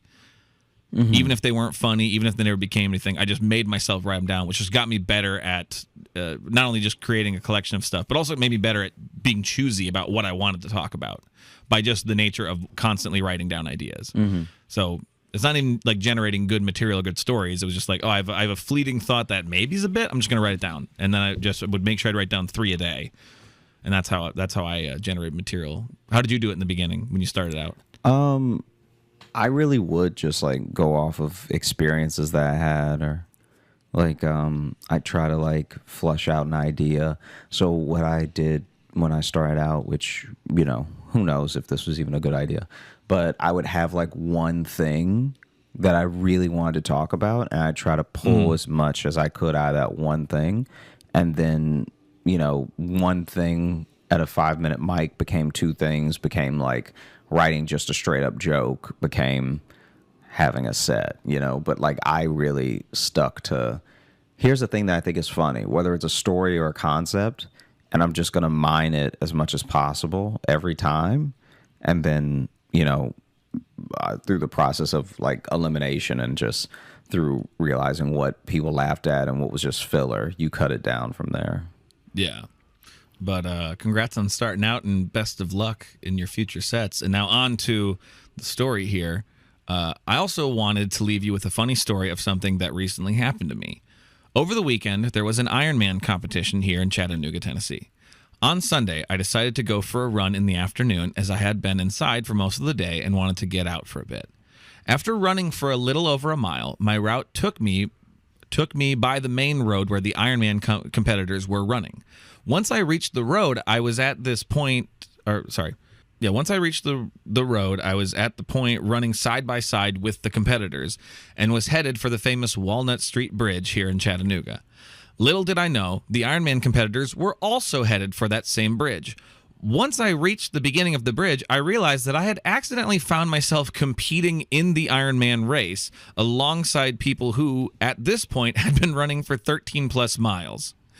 I was committed to it at this point and couldn't turn back. So there I was, running alongside the racers on the bridge. The whole time I am running across the bridge, crowds of people are cheering me on and giving me words of encouragement as they assumed I was an Ironman competitor, even though I was in fact not a registered competitor in the race. However, once I reached the other side of the bridge, I realized there was a large crowd of around 100 to 200 people waiting for all of the runners to cross the bridge with signs and bullhorns. I had to make a decision in this moment. Do I run with all of the competitors through the crowd and act like I was an actual Ironman competitor? Or do I run off course and away from the race altogether? I was really starting to feel like the person in the group that didn't contribute to the group project but still got an A+ on the assignment. So I decided to run around the crowd and off the race route. It just didn't feel right for me to run through the large crowd of people at the end of the bridge. But who knows, maybe if I did, I would have received some kind of participation trophy.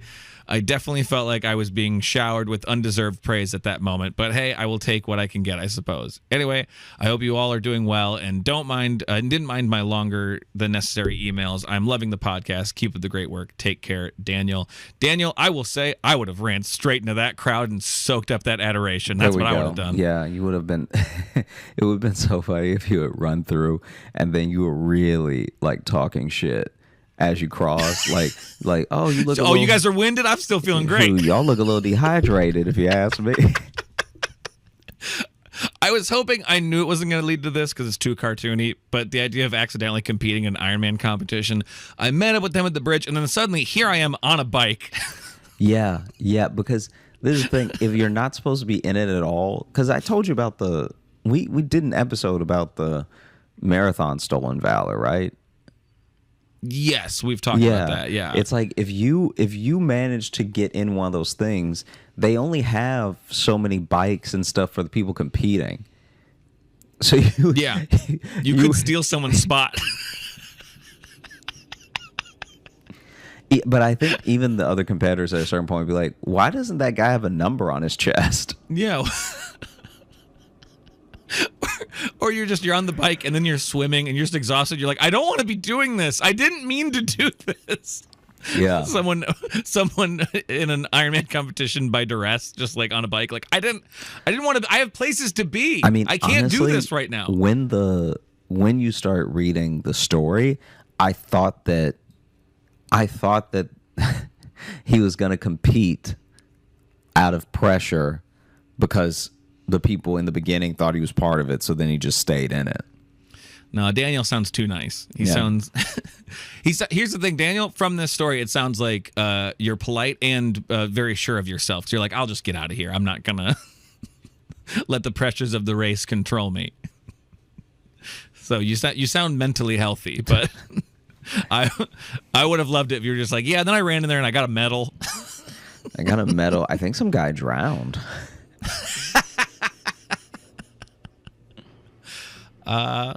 We're at an hour. We could probably wrap it up.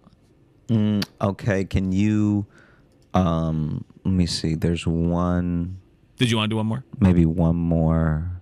All right. Well, this one is titled Strife, and it is from our friend Ben. Hello, Josh and Logan. Logan, how do you feel when Josh responds to your story with, "That's so funny," and immediately moves on to a new topic? Do you think he actually thinks what you said was funny? Also, I wanted to share a couple of stories from high school. Every day while driving, didn't even let me answer. Just moved right on. Oh yeah. That's how little he cares about what I think. Do you think that I think that you're being funny when I say that's funny? I do know that's how you react to things that are funny. Yeah. But from the outside, just hearing into the podcast, it probably does sound like you don't care. But knowing you personally, I know that is how you react to something you genuinely find funny. Yeah. It's how a lot of comics. It's actually like if something is really, really funny to me, that I usually just go like, "Wow, that's really funny." Mm-hmm. Like I don't laugh. I kind of just appreciate how funny it is. Do you? Yeah, I do the same thing. I will laugh. You know what happens? And I've realized this week. What? I laugh really hard the third time if I'm watching a clip. Like so like if I see a clip on Twitter or something, the first time I don't laugh at all. I'm just kind of like, oh, that's funny. And then there's a part of me that's like, let me watch it again. And then the second or third time is when I have the laugh that I should have had that normal people would have the first time. Yeah. So the first time I see it, because so much of Twitter, even with clips, is like within a joke. So I'm thinking about the joke while I'm watching the video. So I'm not really enjoying the video. But then when I'm like getting the video again, then I'm like, okay, now I know what the punchline is, so I don't have to look for anything, and I can just enjoy it. Because sometimes, like, I don't know if you mean it this way, but it's like sometimes I'm just trying to like reverse engineer like what they've done, like as a stand-up. Yeah, like, I'm just trying to make sense of what process of it. They've done. Yeah. Yeah, and especially if it's like really funny and unexpected, it makes me kind of go like, "Whoa, okay, how did they plant the seeds for that payoff?" And it's like I'm more putting the puzzle together as the process instead of just enjoying it. Yeah, sometimes. which does end up being distracting from the joke and stuff. So just know when Josh says that's so funny. I mean, sometimes he's probably not paying attention, but a lot of times it means he enjoys it.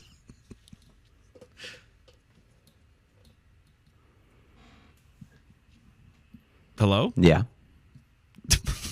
Were you going to finish the email? Yeah. I was waiting for you to be done.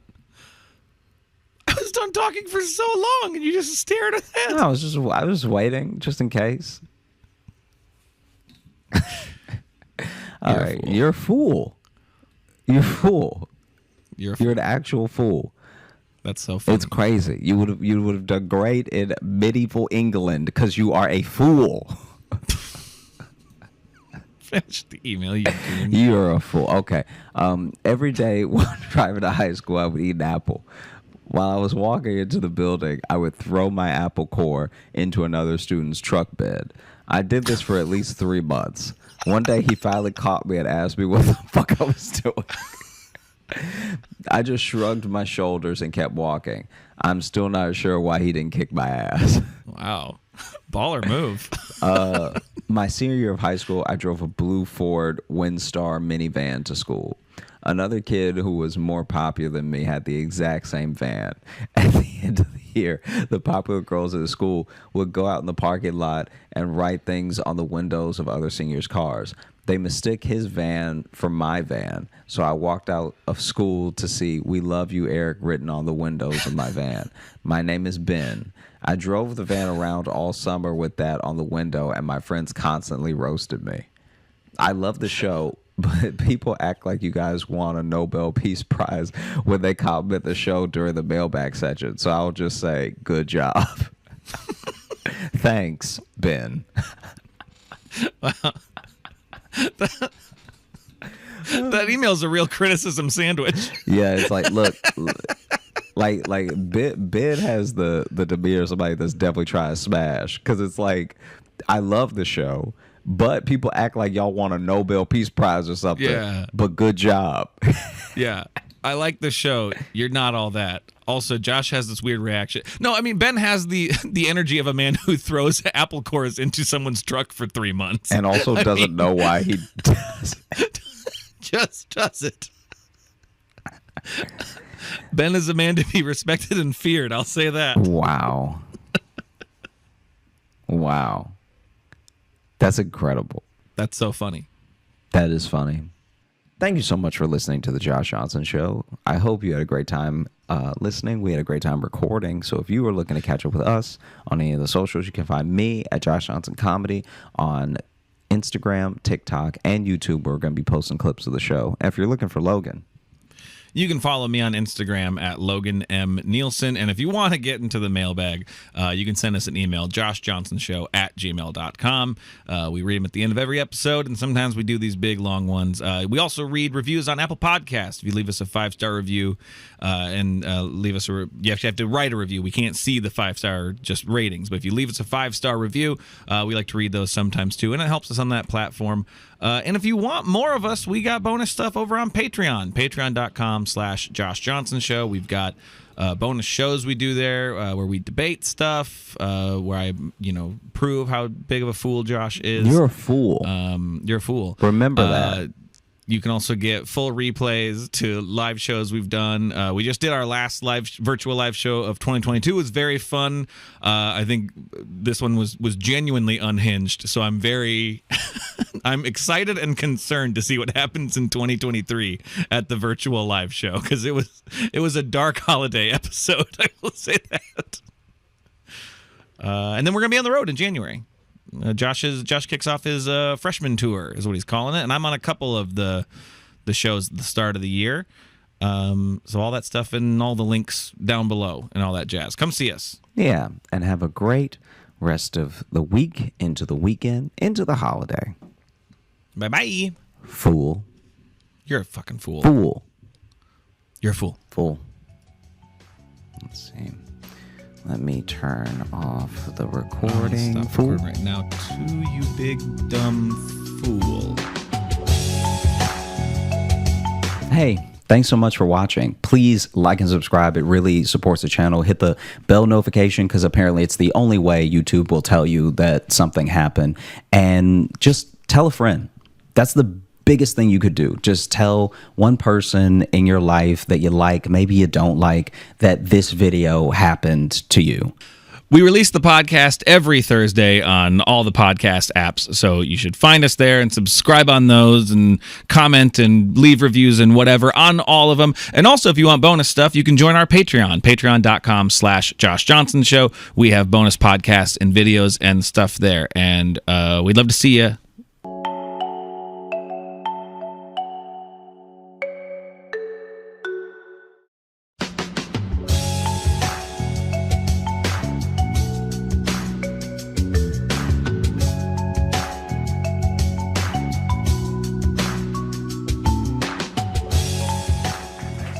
Hey, what's up, everybody? How we doing? Yeah. It's late on a Wednesday and y'all don't give a fuck. Yeah. Unemployed audience. Yeah. Y'all really don't care. Like, it's like gonna be midnight by the time you get home. And Don't you tell were them that like, now. They're gonna leave. No, they won't leave. They already bought the ticket. Oh, that's fair. They're gonna sit here and enjoy the Look, show. by a real quick, like round of applause. Who listens to the Josh Johnson Show, the podcast? Who? Wow. Okay. That's like everybody. So that's mostly, and then for Yeah. the rest of you, clap if you've never listened to it before. Okay, There we cool. go. It's Wow. hurtful that one of them is a very close friend of mine. That was Yeah. actually quite hurtful. He was the loudest clap. That's very hurtful. But it's good to know where we stand. Yeah, you because know what I last mean? time we did it last year, and we came on and started talking, and then we asked that question for who listened to the podcast, and most didn't clap. I'm like, okay, cool. I love knowing our room has no idea who the fuck I am, so I wanted to really, they knew him and not me. No, it happens. They know me, but they don't know that I do a podcast, which is what I That's- actually spend most of my time doing. It's like it's like when someone gets to know you real well, but then they're like, "Oh, you like act?" And you're like, "Yeah, that's what I've been doing. How do you think I make money?" And then they're like, "I didn't ask questions." You're like, what the fuck? You don't know me at all, you know? Yeah. By the way, I know this goes without saying, but that's Josh Johnson right there. Make some noise for Josh Johnson. How you doing? This is also my co-host, fellow stand comedian, Logan Nielsen. Give it up for Logan. Hello. Make some noise again for Nico White, too. Thank you so much for coming out, man. Pleasure to be here with y'all. It's on Netflix, and you just released an album not too long ago, right? I just released an album. It's called Marcellus, Marscellus. If you think you like me, go check that out. I think you'll like it. Go check out his shit. Go check out. Shit. So, we had you on not just because you're a hilarious stand-up. You also have a story, and Yes. we love stories. And so I just want to get right into it Let's because do it. I would love to hear. Let's get right into it. So All right. when they invited me on, they said to bring a crazy story with me. So I bought two. I'm going to try to keep them quick, but y'all bear with me. I'm long-winded, okay? So we'll start here. First of all, never underestimate your opponent, right? When I was in 7th grade, I got bullied bad. You know what I'm saying? Like, I'm talking about, and my bully was a short dude named Corey Beckett, right? I'll never forget this shit. And he's, like, to describe him, he's the type of short dude that you could tell lost their dad because, this ain't a black thing neither. This black or white. Them niggas always got these eyes all the time. Like they looking for something far off in the distance, nigga. That, like that kid, you know that kid, that little motherfucker. And he Like was they're like, looking for a dad. they're looking for a dad. Yeah. And Is because, that him? Oh, no. No, nobody's him. They never find him. His eyes never open. They're cursed like this. So, this is the person that I'm dealing with, right? He's fighting demons that I can't hope to be a help with, right? So, this is 7th grade. This little motherfucker, and I'm not a punk, and this is the biggest thing about this shit, is that I'm from Harlem. I'm from the projects in Harlem. I fought my whole coming up, you know what I'm saying? But I went to school in the Bronx. This little motherfucker hung out with a crew of like 25 people, and I'm an hour and a half away on the train. I'm like, if I fight him, I'm gonna get fucked up before I ever make it home, right? So one day, he punched me, right? And I had like friends, well, my friends are nerds. They ain't with none of this fighting shit. We trying to play Yu-Gi-Oh! So, nigga, he knocked Dark Magician out of my fucking hand, bro. You'll never understand the frustration. Yeah. That little motherfucker hit me, right? And that day, I was like, all right, I can't keep putting up with this shit, right? Because I'm end up hurting this motherfucker. But what could I do? So I cut school, right? I cut school for like 33 days straight because I didn't want to deal with this shit. Now, at the time, turn that off. At the time, I'm trying to open up to you motherfuckers. I don't usually come down this far to Brooklyn. You know what I'm saying? I came down here to see you motherfuckers on the Josh Johnson show. Turn your phone off. I'm fucking with you. So I cut school for 33 days, and I didn't have any cool places to go, right? Yeah, But yeah. at the time, my grandmother was older, and she was sick, so we had an apartment in the Bronx. My mom was at the apartment with my grandmother in Harlem. So what I did was, I had a PlayStation 2 Slim. That shit could fit in a book bag, right?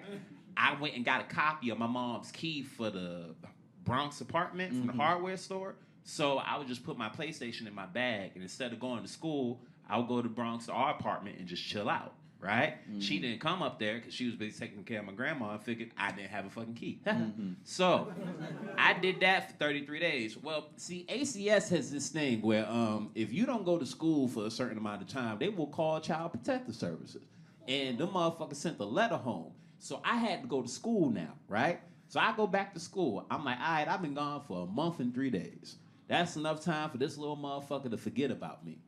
Sure enough, I showed up. He bullied me like we just met. And I'm talking about, bro, like, it was to the point where that motherfucker was talking about he had a weapon and shit, all this, right? So I was like, yo, all right, I'm done, right? I'm done dealing with this shit. So now, the reason I said never underestimate your opponent is because you never know what people are thinking. You never know what people are going through.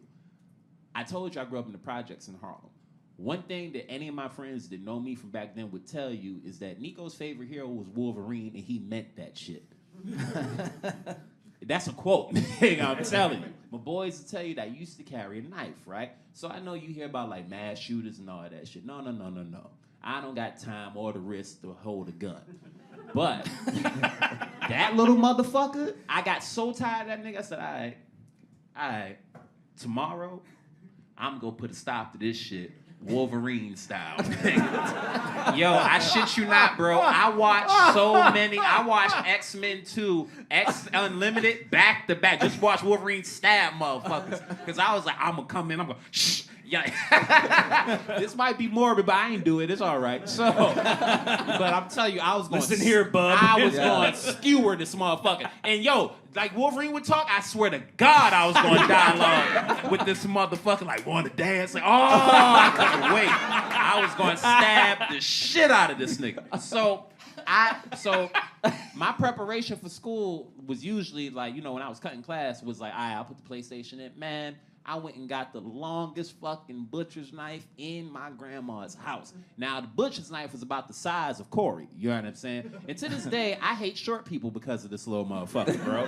Like, you family, but, like, outside of that, man, if you any shorter than Josh Johnson, don't even fucking talk to me, bro. Don't talk to me. If you have children that ain't, like, taller than you, don't have them talk to me. Stay the fuck away from me. Could I ask what the logic behind No, you can't say shit, white man. No. Okay. Now, I do feel blessed to be the line. yeah, man. Oh, so he can talk. Okay. That's all right. No, Now that's you fine. get the picture. Okay. I'll fuck with I'm you. also white man. editor I of the don't fucking show, so we'll see if this You gets can't in. edit this out live, nigga. I'm fucking with you, Logan. So, wait, Wolverine's real name Oh, is Logan. suddenly I'm fun to have in the story. Fuck it. Oh. So now, I put the knife in my bag, right? So the knife is so fucking long. I had an Adidas book bag, a little drawstring shit, right? So the top of the knife, like the handle, was hanging out the top of the shit. And I was gonna kill this nigga. So I go up to school, right? So I go up to school and like my friends ain't really seen me in a minute. Yeah, so yeah. everybody happy and shit. We talking on the line and I got that knife in my bag, like I'm gonna kill this motherfucker. Poke that nigga. And look, I was gonna do it so cold because I was gonna do it, then I was gonna leave. Like, swear to God, I was gonna walk right up to him. I don't give a fuck people so. And I was gonna twist it. Oh, I was gonna twist it. I was gonna twist the shit out that night. Man, I get to school, and, you know, maybe it was meant for me not to do it so I get here in front of you guys tonight. And I say that because as soon as I show up to school, we sitting out front, right? Yeah. And, you know, this is 7th grade, so for that class, they was to have teachers come down if you got to school early enough. And we sitting there, and one of my friends goes, yeah, man, you know, they got metal detectors in there now. I said, what? He said, yeah, man, they got metal detectors in there now. I said, they detect metal? He was like, yeah. I was like, well, I'm gonna holler at y'all, man. I gotta go, right? So because I couldn't bring a knife and just kill this nigga, I decided not to go that day, right? But then as I was walking away, I was like, well, shit, I already came here, so I may as well go inside. So I went, stashed the knife somewhere or whatever, and I got in school. So now I'm sitting in school, and you know how your teachers send you to get something? Mm-hmm. So I go to the principal's office to get something, and they ask me what, been keeping me from school so long. I'm making up some lie. And then they said, we had to have metal detectors put into the school because Mr. Baskin, I'll never forget it, motherfucker said, because there's another kid in school named Dante that showed up with a gun to shoot the motherfucker that I was gonna stab.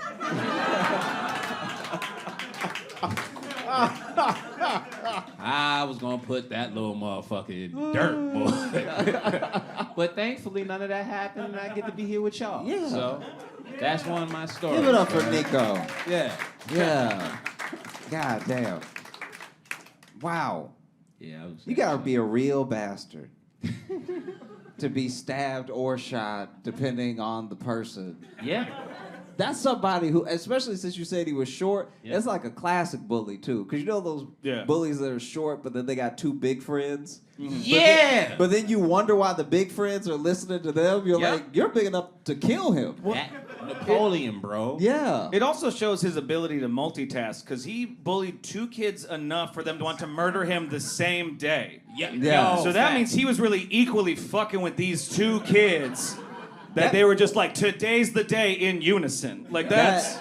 That means that he didn't learn shit. There was no time to learn in between all this bullying. Yo, he ain't no math, he ain't no nothing, he ain't know what his dad was. It was hard for him, man. And the little nigga thought he was a preacher too, because you remember this is like 06, right? So this is or it's 2005 going into 06. So this is when June 6, 06 was the thing. And I guess his grandmother or something went to church a lot. This nigga was in the classroom, and the trumpets are gonna blaze. And then the last thing we gonna see, he was doing sermons and shit. And I'm like, but you're the devil himself, bro. Yeah. Sit the fuck down and stop scaring me in this fucking class. It's always the kid like least likely to go to heaven.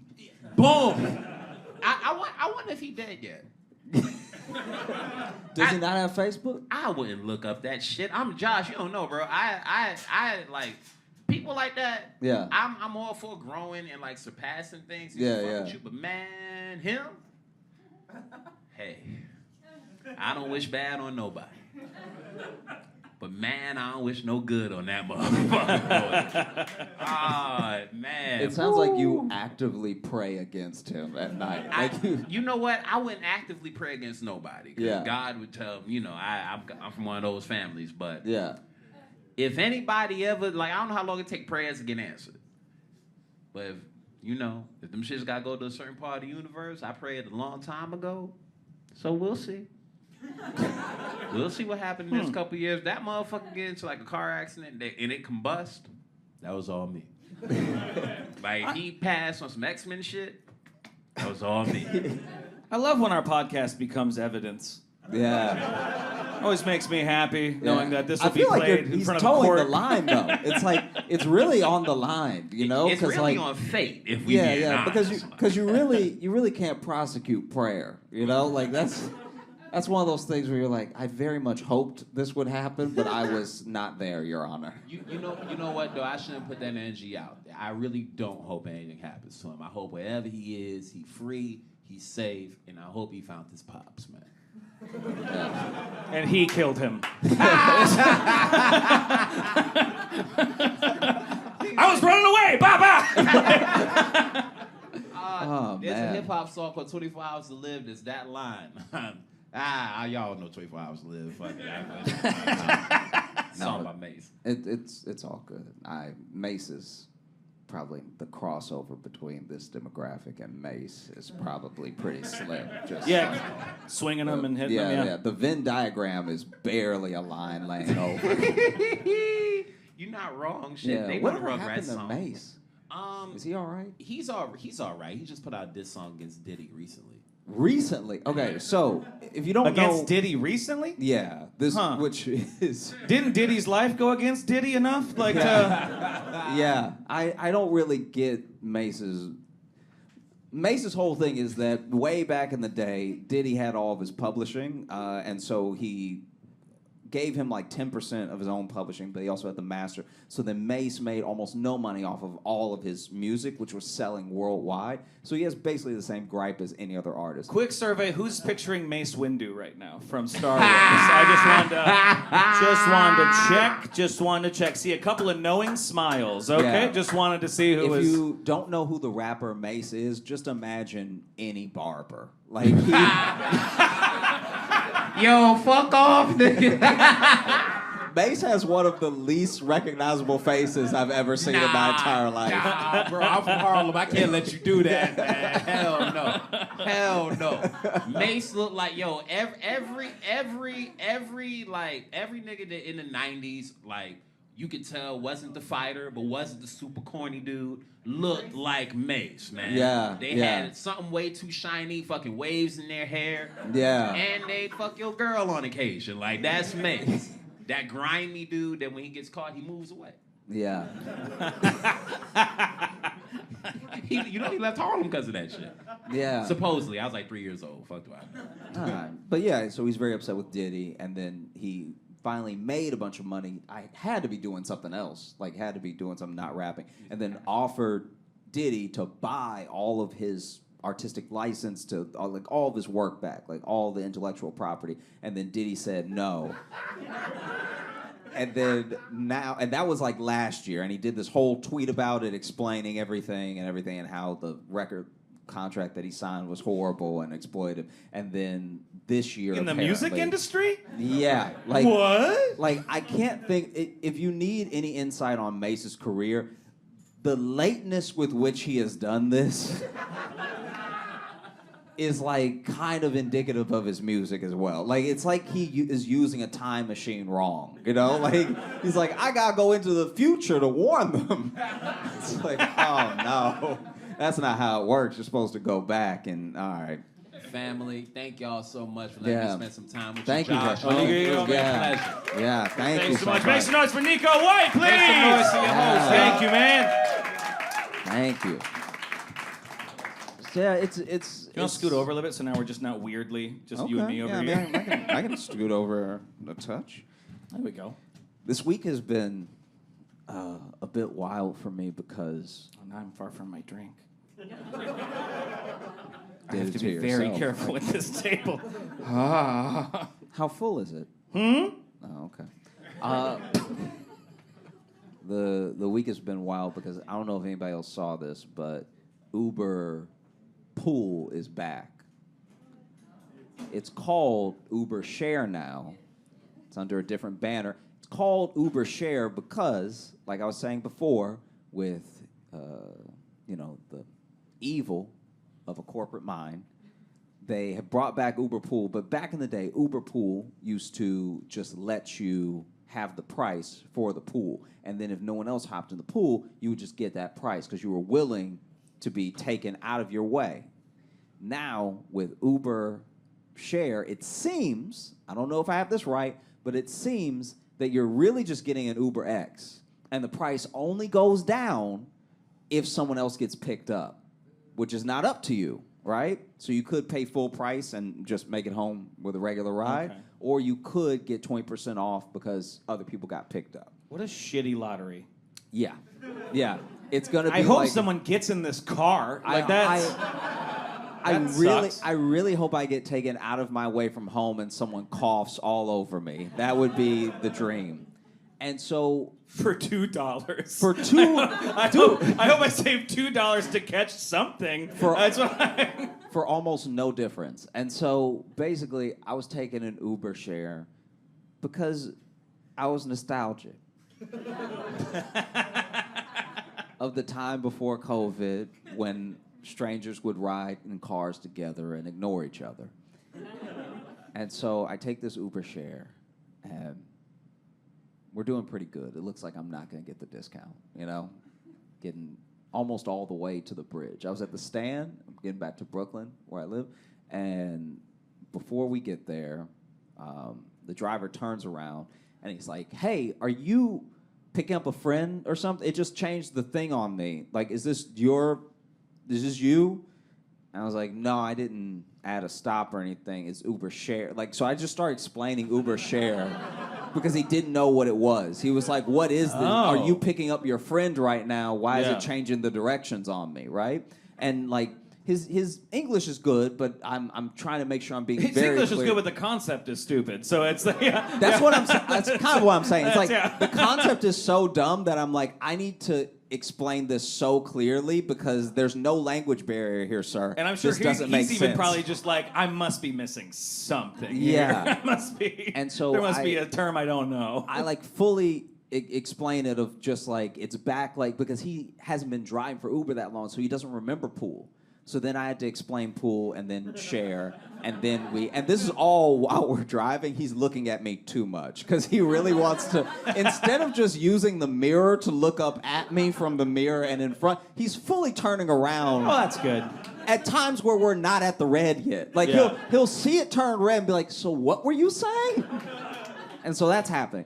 And then we finally stop. We get to this cross section for the pickup, and this always happens. It happened with pool. It happens with share. It's going to continue happening. But the person opens the door on my side, and anytime that happens, it's so little. It's not worth getting upset about. But what's so annoying about people that you share an Uber with is they will just really want to get in from the side of the door that they open. And so then you have to move, but you're like, you didn't look. You also ordered this thing and didn't look to see if they anybody probably else thought there was already in. like, surely no one will be in this, and then Oh, okay. That's what I'm thinking. Yeah, exactly. They maybe also didn't know. So then my man opens the door and he's standing Like, there with a woman behind him, and he's like, for Miguel? And I was like, yeah. And he's like, oh, so you get... I Your was like, name's "No, Miguel I'm-" too? And I'm like, yeah. And then he's kind of just, he feels like he's opened the door for me. He's waiting for me to get out, but I'm just sitting there. And then he's like, for Miguel. And I was like, yeah, but it's a Uber share. He's like, I order Uber X. And I was like, yeah, but you ordered Uber X share. See, it's confusing because they kept the X in there. And then the driver joins in where he's like, yes, they kept the X in there. So it's actually... So now both of us are explaining this to him and his date who are standing outside of the car. And finally, he's like taking it all in. And he turns to her and he's like, I thought it was an Uber X. Like, because it's so clear that they're on a date. Just like their body language. And then he looks at me, he's like, would you mind sitting in the front? And I'm like, the front? And then he gives me this look that like is such a it's so purely like a guy thing of like, help me out, bro. Like he just says it. He literally just says it with his like pupils. It's not even an eyebrow thing. It's not an intimidation. He's not being rude. He's literally just like it's like it looks like he's looking at someone pointing a gun at him because it's like he just sucked in a little bit of air and he was like, and I was like, yeah, sure. So I get out and as I'm opening the front door, he even pats me on the back and he whispers, he's like, thank you. And so then they get in the back and I'm sitting in the front and I'm on my phone anyway, so I really don't care. I'm not like stressing it at all or anything. But as soon as they start talking, the nosy bitch in me comes out. And so I immediately hit pause on the music that I'm listening to. Oh, because for sure. it's like, it's so clearly a first date. And I can't tell if they're still on the date. Like when they get in the car, I can't tell if they're heading somewhere, like he's picking her up. Oh, that's the start. That's a rough start. Yeah, that's I a can't rough tell. start. I couldn't tell at the time if he was picking her up or if they're leaving a restaurant because it was in a Right. part of the city where there's just lots of apartments over restaurants. Yeah. Right? Because if it's the start, she's already thinking now, like, well, I'm at least paying half. Yeah. You know? Yeah. And then it which really This is cracked me Dutch up as at well. best. It also cracked me up so much because my man it says it again at some point in the conversation. I have where money! It's like, what? No, he's literally just floundering at one point, and he's like, I thought it was an Uber X. Like he keeps inserting. He will not let it go to everyone in the car that he thought it was the regular Uber. Like he can't handle it. And so then and so then they start talking. This is so painful. Okay. So he is coming out the gate with like, it's not a shitty bravado. I want to make that clear. It's not like this person does not seem like a jerk to me, right? But as he's talking, he's like, yeah, so what do you like to do? Like he's so clearly nervous, which is very sweet as well. Ride alone in cars. Ride alone in cars. I'm sorry that I messed that up for you. It's my favorite thing to do. And then she goes, I love theater, right? And he's like, oh man, I love theater too. Like theater is amazing, except for musicals. Musicals are annoying as hell. Like musicals, just like I don't know. There's just something about them I can't stand it. And then she goes, I was actually a musical theater major. I'm in the Music Man right now. And so I'm like, I don't know what to do with my body so much, so I'm just looking out the window now. Like my head is on the glass, and I'm breathing through my mask so hard that I'm still fogging up the window a little bit. I'm just like, ooh, that's not a great start, you know? Because the car is not taking off yet. Like this is just he's. I'm sorry, what? The car's not taking off yet? No, because he's sitting down. And now the driver's trying to figure out who's getting dropped off first. So he's just looking at his Waze app. You guys haven't fucking moved yet? We haven't moved yet. And he found a way to fuck it up in that time? And don't get me wrong, this is all of like 30 seconds.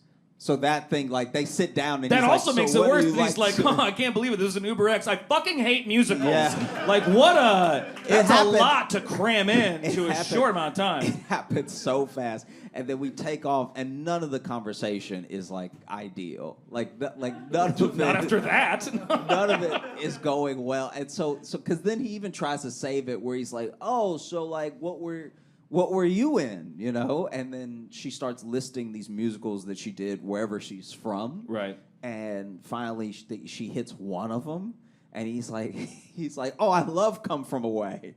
And it's like, it's too late, bro. Like it's, yeah, you're not saving it now. And then they kind of like move on from that. And there's a couple of like pauses, and anytime there's a pause, I just get back on my phone. Like, it's not that interesting, you know. But then he'll say something like out of a pause, he'll be like, "So you have like a favorite food or anything? Like, what do you really like?" What a great question to ask on a date. And this always has places to go. And this yeah is how I know where their perfect. date is Okay. at. Yeah. Because he's like, "So what was your favorite, like your favorite food and everything?" And she's like, "Peruvian. I told you that at the Peruvian restaurant."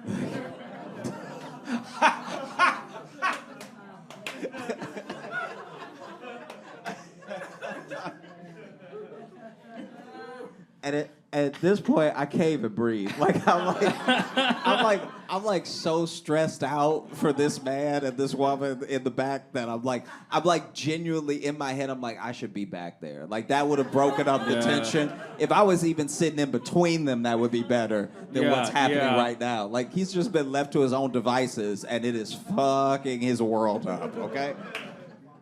And so it's so bad. It's so bad that the driver starts turning up the music so that nobody can talk. Like, 'cause the entire time I'm forgetting that the driver must also be getting so uncomfortable right now that he's like, I would rather blare Dua Lipa to the point where all of our ears bleed than to let this man hang himself anymore. This is horrible.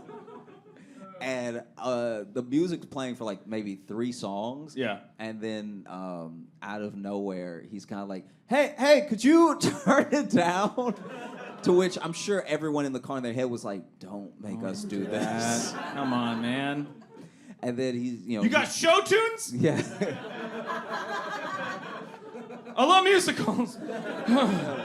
I love musicals now. I just want to save it, the date and everything. And then he... Peruvian musicals. I love them. Put it, if you have that, please. And then I thought this was an Uber X. And then he turns the music down a little bit, and the guy once again is like, yeah, I thought it was an Uber X. Like he says it. Oh, he does it again? Yeah, he says it again. He sang it throughout the whole drive, like too many times. And then we're in Brooklyn now, and we're heading off to drop, them off first. And this next part is technical, okay? Because I can understand the dance that was happening.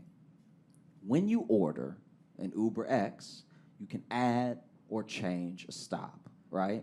So I understand what he must have been thinking, right? And if I have it right in my head, what he's thinking was the perfect way to play it. But we get to the stop. It's not my stop. They're stopping at her apartment. And so car stops, and she's like, I had a great time, and she goes to open the door, and he's like, oh, I was wondering if I could.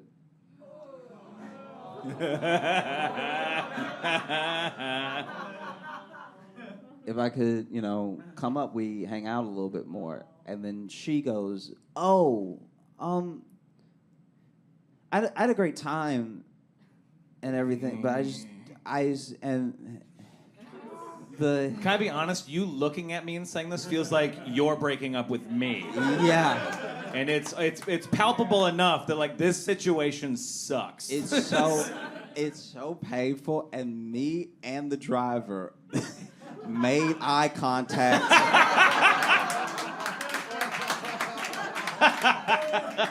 Out of the side of our eyes, because we were like, oh. And then he was like, hey, yeah, I'm not, like, I don't want to be weird or anything. It's just I love you. Oh, shit. It's just when I put the address in, and then she was like, yeah, sorry, maybe I gave the wrong impression or something, but I'm gonna go up and maybe we can talk again or something. And so she closes the door, and it's just the 3 of us sitting there.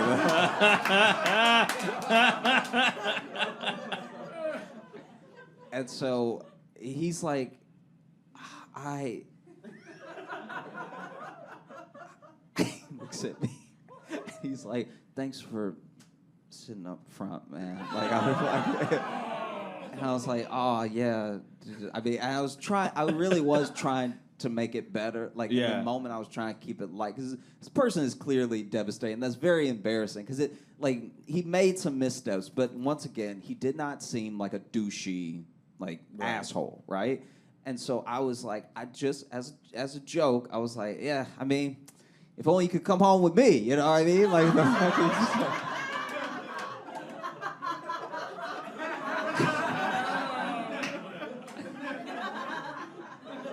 and then that is not what you said. Yeah, and then he opened the door, and to himself goes, I thought it was an Uber X.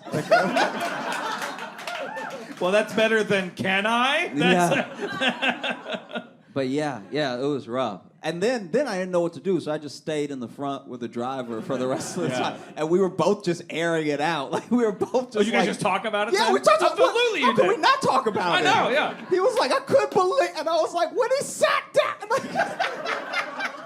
Because the reason that I bring up the dance is that he is like trying to, I guess, I'm assuming, like pay for things, show his interest and everything on the date, right? And so he's getting the Uber back to her apartment. And she also knows he's getting the Uber to her apartment. She's not like wondering where they're going. You know what I mean? Like That's a it's whole different problem on a date.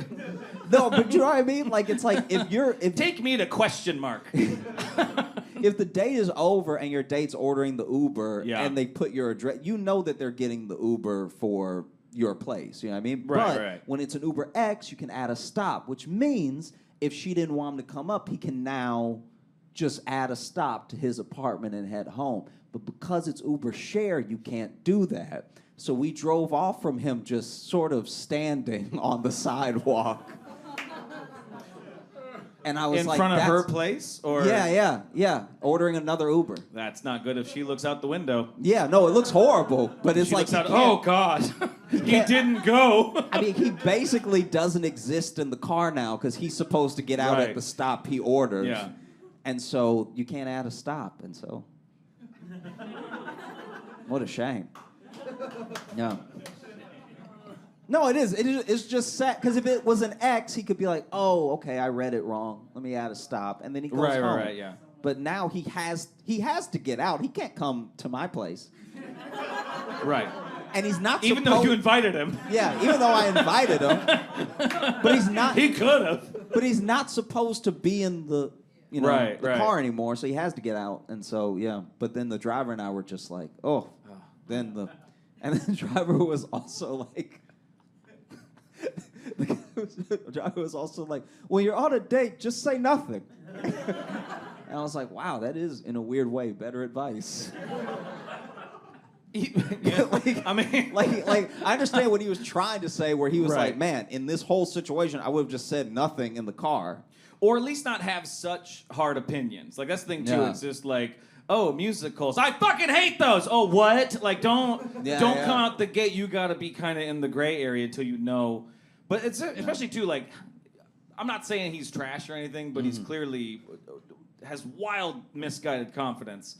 To just assume he is going to her house when clearly learned nothing about her on the date. Well, that's also what I was thinking, where I was like, how did I'm so interested. He I maybe wish, did say nothing on the date. yeah, I wish I could go back in time and be in another, like not doing the show I was doing, and then just be like a fly on that Oh, wall. yeah. Because I guess this is my thing.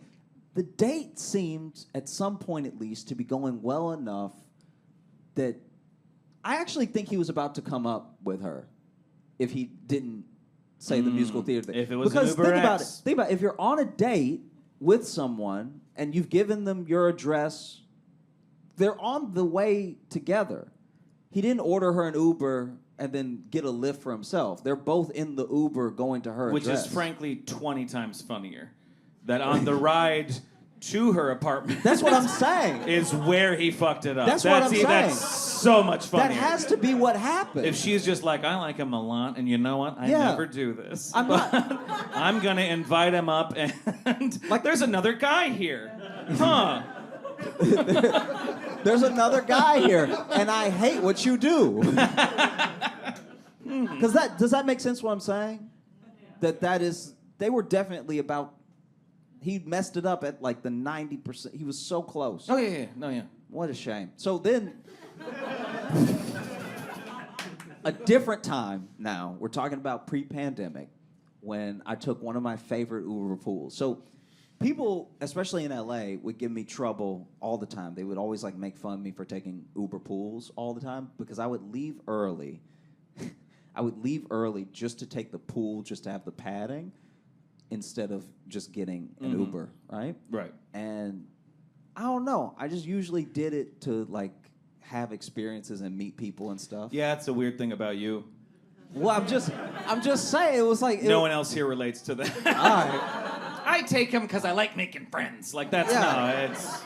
Yeah. Now it's like if the $2 off is not guaranteed, but never fucking doing that. I'm never. Sure. I get. This is my thing though. So there was this one time, and it just felt it felt very special. Like I think the word might be serendipity. There was a time where I was taking an Uber pool after a show to get home, And I get in the car, and we immediately get the name and where they are, right? And so the guy drives there. It's actually pretty close, like 5 minutes away. And he drives there, and he's circling the block, and then he finally just stops. He starts calling them. Every time he calls them, they pick up, and you can hear a bunch of noise, but you can't actually hear them. And so he calls like 3 times, and then he circles the block one more time. But now it's getting to the point where he's tried to pick them up longer than I've been in the car, you know? Because this is also, because back in the days of like pool, they hadn't solidified how long drivers were supposed to wait yet. I like that you keep saying it like it's been 30 years. Like, Yeah, back when we could pool. yeah, I'm just saying for context, they've changed the app a lot in the time between. So Yeah, no one knows they're taking them now. Yeah. Even the driver. No, it's chaos. And so it got to the point where I was like, you know you can move on if you don't, like if they're just not going to come, like we should probably go. He's like, you're not my I'm sure fucking boss. Yeah. I mean, I work for you. I'm not even telling him in a way of like, can we hurry it up? Because he's the one getting frustrated. I'm just like, hey, you've done everything that you could. You know, you called 3 times. Right. You've driven around the block several times. Mm-hmm. I have been in the car for like 7 minutes, just us, Right. and you've been trying to pick them up for like 8. So this is Yeah. this is wild, you know? Yeah. And also the drivers will get penalized for like canceling rides and stuff. So he didn't want to cancel on them, and there's no like distinction in the app for how long you should wait. Right. And so finally he drives off, just cancels on them, keeps going. We get about maybe 2 minutes away, and we get pinged again for another pickup, and it's the same guy. It's the very same guy, and he's in a slightly different location. So he's like a couple blocks like west of where he was supposed to be. And He got scared. He thought a car was chasing him. yeah. Oh, no! Why won't they leave me alone? And so this time we picked them up easily. They're like right on the corner, and it's a couple, this guy and this woman, and they get in the car and they're next to me, and it is amazing. They're very drunk. They're the best way to put it is that they're deeply drunk. Like I don't even know how I you fucking get it. hate musicals. Yeah. Do you like food? I like what we just had. They are so drunk, and they are going at it in a way that is so funny, where they are arguing. Okay, but it's so like going at it could mean 2 different things. yeah. But it's like at first I thought they were arguing for real, and it's not. They're like playfully roasting each other. Okay. But they're very drunk, and they're taking it way too far. Like it's so this dude, and I can tell from them walking to the car that this dude has a little bit of a limp, right? And Okay. she lays into it hard. Like she's drunkenly like, you should probably have like a cane or something. Jesus. It's like relentless, okay? And it's actually, a lot of it is actually pretty funny. Where she was like, if I pull on your right leg hard enough, will it be the same size as your left? Like it was just like, it was like nonstop, right? And then it's to the point where I think he's gonna get upset, you know, and he's not. He's just like laughing, and he's like, oh, you know, my leg been like this from childhood. And I'm like, he's actually making it worse when he describes it, but then she doesn't really connect with it in that drunk way, so she just keeps going. So she's like, well, did you like step on your first step when you were little and then just walked away? Like, did you not couldn't even it out? And then he finally goes, he's like, how about we leave my legs alone for a second, talk about your fucked up ass teeth. And he lays into her teeth hard. She's like, and it's funny because they're both laughing. It's like at no point, it's so tense. Like the driver and I are trying not to laugh because we're like, any minute now, one of them is gonna go too far, right? But then even when will they get pissed off if we laugh at it? Like, Yeah. are we not a part of the joke? Yeah, like, are they talking like we're not here, or is this for us? Yeah. I can't tell. Yeah. And then she's like, oh, okay, what's wrong with my teeth? And he's like, honestly, I don't see how the fuck you chew. All right?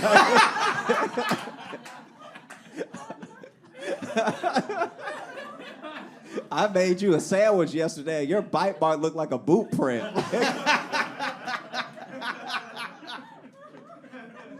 And they just kept laughing, and it was so funny. And the driver, the driver lowered his window to quietly laugh out the window as we were driving. And I was like, man, pool is the best. And then the pandemic happened.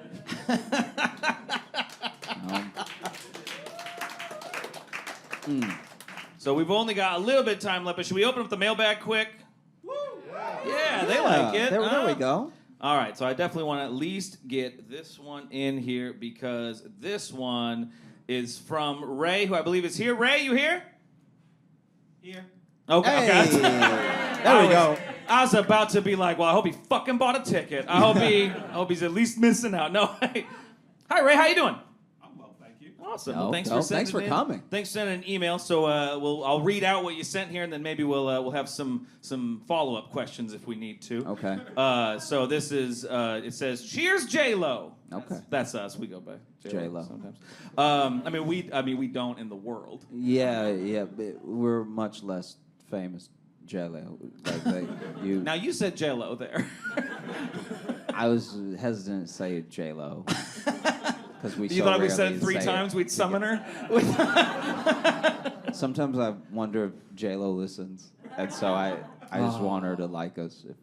And I don't know if we... What did Ray say? Wouldn't that be great if she was listening? Wouldn't that be great if she was listening? Like, why are they using my... And then we just get a cease and desist. The most confusing cease and desist of all all time. Hey, will you two men stop using my name, please? Together as a unit. Cheers, J-Lo.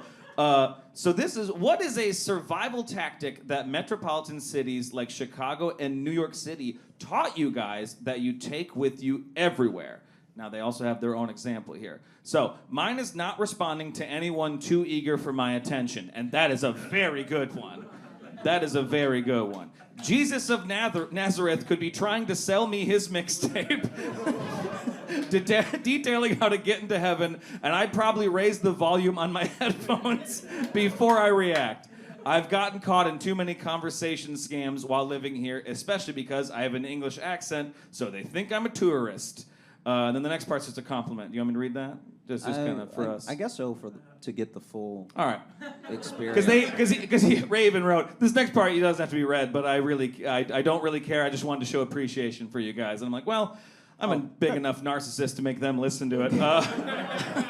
Just wanted to take a moment to say I genuinely appreciate the work you guys do. I subscribe to the Patreon and listen weekly because of the genuine authenticity you guys have just talking about life and Josh's addiction to living a cartoon lifestyle. I like the concept that you're addicted to it. Yeah. Like you can't get enough of it. Like if I was just... I'm trying to just stay inside. If I was at home reading a book and then I know where I'm like, nah, I need a fix. I'm gonna go slip on some shit. Your shows help me through bad times and make the good times even better. Just a reminder that what you do has a positive and powerful impact, and both of you are appreciated by myself and by many others. I wish you guys all the success and happiness you desire. Thank you so much, Ray. Thank you so We appreciate much, Ray. that. Thank you. Thank you. That is a great question, though. What is a survival tactic you take with you other places? As far as... Ray, I can't see you. Are you black? Yes. Okay. All right. So this is for us.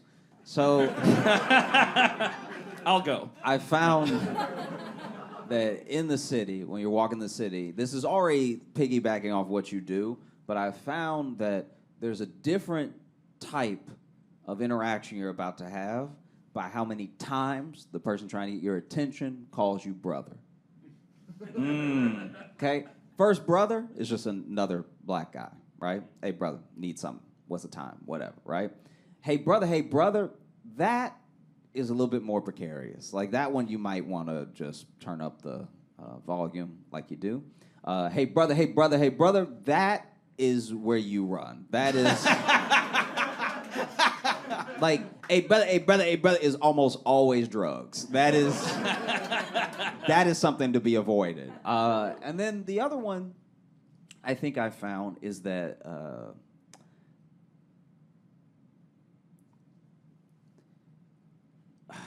you should always like turn your Wi-Fi off if you're underground, because when it's fighting to find a connection, it's draining your battery.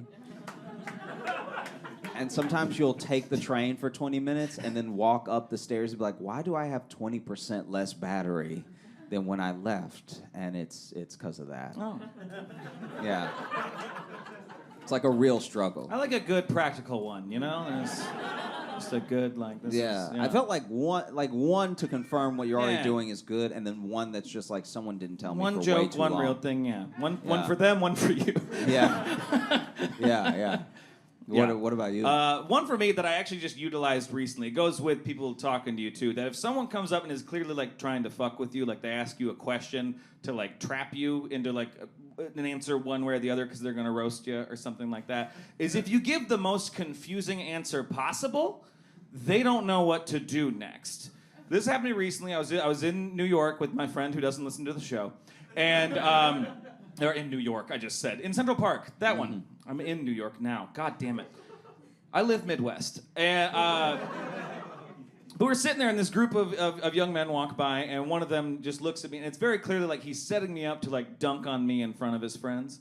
Because he just goes like, hey, you guys like pussy? And it's how he said it, and it very much had like everyone's like, what's he gonna say? And I just said, little bit. Which was great because then he went, and then all of his friends laughed at him because I didn't take the bait.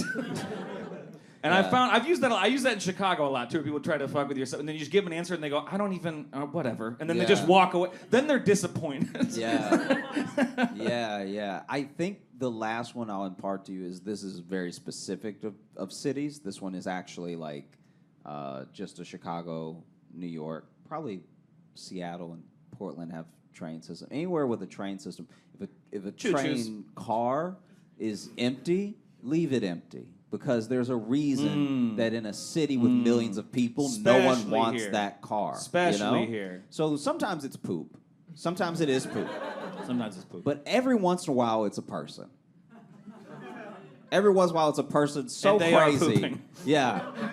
So crazy that everyone was like, I don't know if I need this in my life. And they decided to get off, and there wasn't time to warn you, so then you get on, and then the doors close, and for at least one stop, you're a hostage.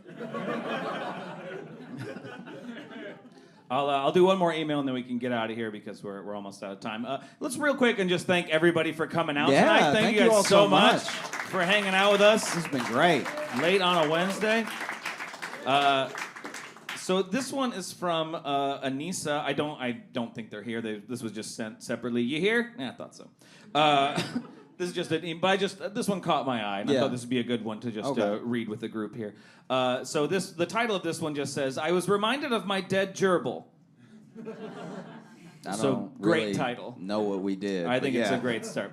If it's just our show, that would be a Yeah. bummer. Yeah. That would be a real That's bummer. what I was saying. I was like, Yeah. oh man, does this just... Listening to your show reminds me of the dying screams of a rodent. Anyway, now that I've bummed him out. Hey guys, I'm currently getting up to date on the podcast. I'm on episode 50, but with the way I've been listening, I'll likely be caught up quickly. Anyway, in that episode, Logan talked about his dead hamster found behind a fake fireplace after escaping, and Josh displayed ... a ton of displeasure. It reminds me of my two gerbils.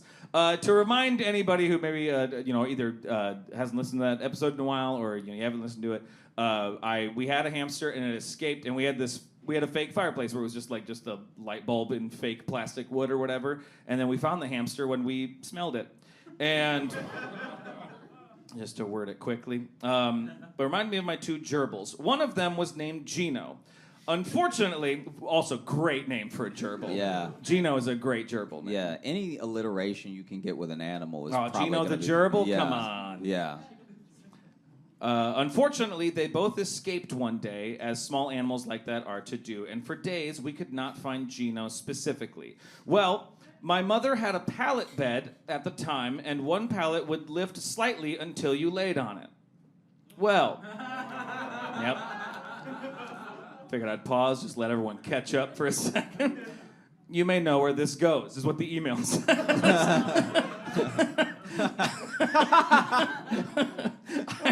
I was looking for Gino. Wait, it would be amazing if in the email is also pause for groans.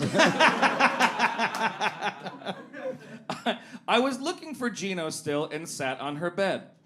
When I did, I heard squeak crunch. Pause for groans. I knew what happened immediately and didn't have the heart to check. My poor mother had to retrieve Gino's crushed little body. Now, this next part is just a quick little aside. Not as traumatizing for me as watching my guinea pig run into a table leg and die. And that's all they gave us for that one. Which is clearly a much wilder story. That this guinea pig was just like, bam, nope, and like that's...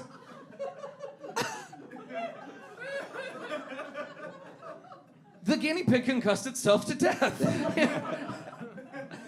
The guinea pig did a full Fast and Furious on itself. Sorry to tell you such awful, awful things, but I love this sentence. Sorry to tell you such awful, awful things, but if I have to suffer, so must everyone else. I love the show. You both are great. I love that the origin story of that villain is that their guinea pig ran into a table leg and died. And then they were like, everyone in the world will feel this. I must destroy all tables. Oh, man. I cannot thank all of you enough for being here. This has been absolutely Thank you incredible. guys so much. Thank you all for coming out. Thank you all for listening. Make some noise for Nico White again. I know he's not here, but go and make some noise for our guest. Yeah. Thank you so much for Union Hall for having us and everybody that set Everyone this in up. the back, make a bunch of noise Thank for everyone you who so works much. at Union Hall. We were lucky to do it last year. We're lucky to do it this year. We're going to be around hanging out a little bit. So Yeah. We'll see you out there. Thank you all so much. Thank again. you guys Have a so much for wonderful coming night. out. Appreciate you.